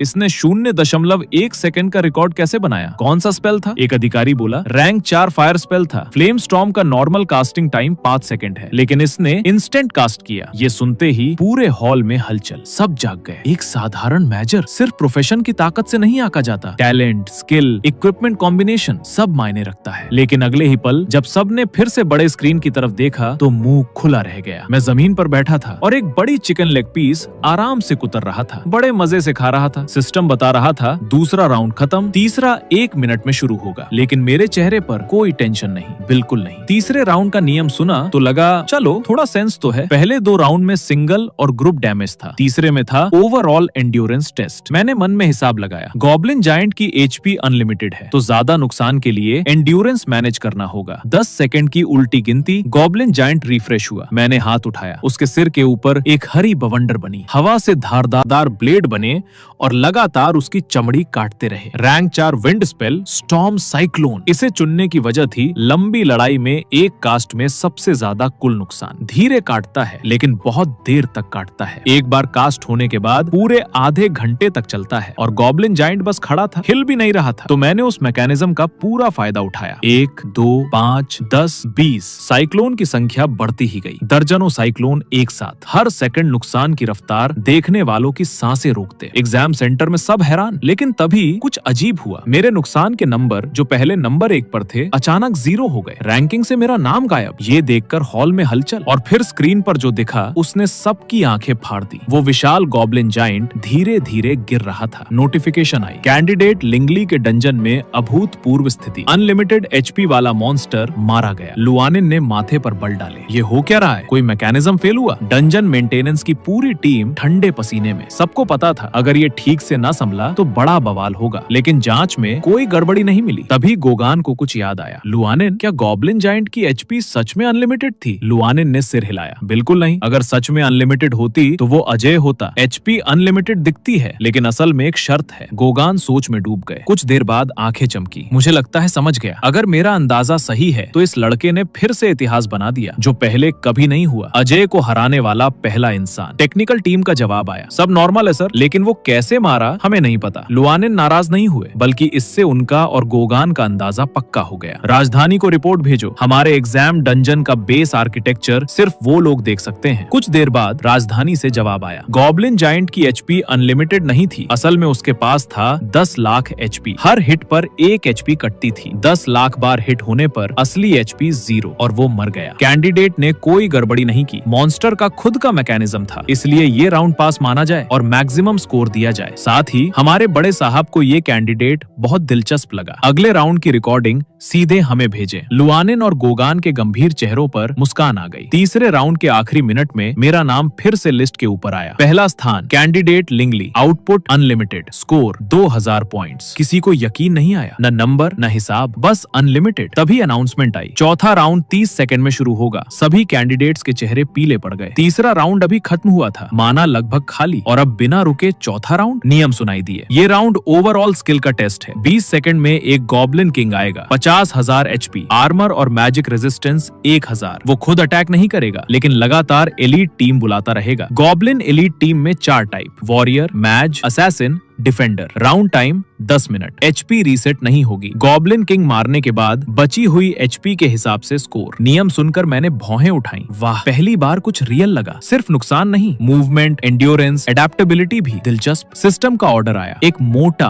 बदशक्ल, ताजपोशी वाला गॉब्लिन किंग सामने आया। उसके साथ दर्जनों एलीट मॉन्स्टर। दूसरे सभी डंजन में कैंडिडेट्स लगभग तुरंत हाथ उठाकर हार मान गए, माना एक बूंद भी नहीं बची थी। एलीट टीम के मॉन्स्टर बिना रहम के कुचल रहे थे। डंजन का ब्लड लॉक सिस्टम उस वक्त सबसे बड़ा दर्द था, लेकिन बड़े स्क्रीन के बीच में मेरा डंजन पूरी तरह शांत। गॉब्लिन किंग हो या उसकी पूरी एलीट टीम, सब के सब बर्फ की मूर्तियां बन चुके थे। मैं खड़ा था। फायर, विंड, आइस, तीनों एलिमेंट एक साथ। सांस भी नहीं फूली। इन 4 राउंड में जितने झटके लगे, जितनी हैरानी हुई, और ये लड़का rank 4 ice spell snow storm इस्तेमाल कर रहा था। सभी मॉन्स्टर कंट्रोल में आए, फिर मैंने उनका दुख खत्म कर दिया। Rank 4 fire spell flame storm, एक के बाद एक, जलती आग और जमती बर्फ का टकराव। बर्फ के टुकड़े उड़े, चिंगारियां बिखरी। दर्जनों गॉब्लिन एलीट दूसरे फ्लेम स्टॉर्म तक एचपी एक धागे पर, तीसरे ने सीधे खत्म। और गॉब्लिन किंग चौथे फ्लेम स्टॉर्म के बाद फ्रीज टूटा। Rank 6 passive skill piercing ice का असर। बर्फ तोड़ने पर दुश्मन की मैक्सिमम एचपी सीधे कट जाती है। तो भले ही किंग की एचपी एलीट से ज्यादा थी, 4 फ्लेम स्टॉर्म के नुकसान में एचपी कट की परसेंटेज अटैक जुड़ी। एक चीख और गॉब्लिन किंग ढेर। चौथे राउंड की शुरुआत से सिर्फ 30 सेकंड। एग्जाम हॉल की मीटिंग रूम में मौत जैसी खामोशी। फिर लुआनिन उठे और तालियां बजाईं, और देखते ही देखते पूरा हॉल खड़ा हो गया। चारों राउंड परफेक्ट स्कोर, कोई कमजोरी नहीं। इस साल डोंगजियांग प्रांत का टॉपर यही है। लुआनिन हल्के से कांप रहे थे। इस लड़के ने सिर्फ 1-2 रिकॉर्ड नहीं तोड़े, उसने एक नई मिसाल बनाई। डोंगजियांग में आज तक ऐसा जीनियस नहीं आया था। और सच तो ये था, परगेटरी मोड के चौथे राउंड में भी उसने अपनी पूरी ताकत नहीं दिखाई। उसी वक्त टीएनए के पहले एग्जाम सेंटर से मैं डंजन के लाइट कर्टन से बाहर निकला, जैसे छुट्टी से वापस आया हो। बाहर एक आधे उम्र का आदमी खड़ा था, एजुकेशन ब्यूरो की यूनिफॉर्म में। मुस्कुराते हुए बोला, बधाई हो कॉमरेड लिंगली, इस साल डोंगजियांग प्रांत के टॉपर। चारों राउंड परफेक्ट। मैंने थोड़ा सोचा, 5वां राउंड नहीं था क्या? लुआनिन मुस्कुराए, है, लेकिन वो यहाँ नहीं होगा, डीडी जाना होगा। दोपहर में आराम करो, मैं खुद तुम्हें वहाँ ले जाऊंगा। 5वें राउंड की डिटेल वहाँ पहुँचने पर कोई समझाएगा। ये राउंड एक स्पेशल एबिसल डंजन में होगा। फिर उन्होंने मुस्कुराकर कहा, आज मैं यहाँ मुख्य रूप से तुमसे मिलने आया था, और साथ में इनाम भी देना था। मेरी आंखें चमकी। इनाम भी है? आओ। लुआनिन ने इशारा किया। पास आने पर एक काला स्क्रॉल निकाला और तोड़ दिया। अगले ही पल हम एक भूमिगत तिजोरी में थे। पहले अपना प्रोफेशनल नंबर दो, पैसे ट्रांसफर करते हैं। प्रांत में पहले नंबर का इनाम है 10 लाख एक्सिया क्रेडिट बतौर स्कॉलरशिप, साथ में 1000 एक्सचेंजेबल स्किल पॉइंट स्क्रॉल। ये भी फिक्स्ड इनाम है। इसके अलावा ट्रेजरी लिस्ट में से एक T2 ट्रेजर चुन सकते हो, और प्रोफेशनल स्किल बुक लिस्ट में से एक स्किल बुक। मेरे मन में हलचल, यार 1000 exchangeable skill point scroll. Blue star के मौजूदा रेट पर ये 10 लाख से कहीं ज्यादा था, लेकिन मुझे ये स्किल पॉइंट्स नहीं चाहिए थे। मैंने कहा, डायरेक्टर लुआनिन, ये 1000 स्किल पॉइंट स्क्रॉल क्या पैसों में बदल सकते हैं? लुआनिन ने हैरानी से देखा। उन्हें लगा मैं ट्रेजरी से और ट्रेजर लेना चाहता हूँ। उन्होंने सिर हिलाया। ये फिक्स्ड इनाम है, ट्रेजरी से एक्सचेंज नहीं होगा। मैंने भी सिर हिलाया। ट्रेजर नहीं चाहिए, सीधे पैसे चाहिए। लुआनिन एक पल के लिए रुके। पैसे? लेकिन शुद्ध मूल्य में 1000 स्किल पॉइंट स्क्रॉल के बदले जो पैसे मिलेंगे वो उन पॉइंट्स की असली कीमत से कम होंगे। हाँ, मुझे पता है, फिर भी पैसे चाहिए। लुआनिन ने सोचा, शायद इस बच्चे की घर की हालत बहुत खराब है। पहला स्थान जीतने के बाद भी परिवार के लिए पैसे जुटाना चाहता है। उन्होंने गहरी सांस ली। ठीक है, एक्सचेंज में करीब 20% का नुकसान होगा, लेकिन वो 20% आज मैं अपनी जेब से दूंगा। तुम्हारे 1000 स्किल पॉइंट स्क्रॉल करीब 53,50,000 एक्सिया में बदलेंगे। स्कॉलरशिप के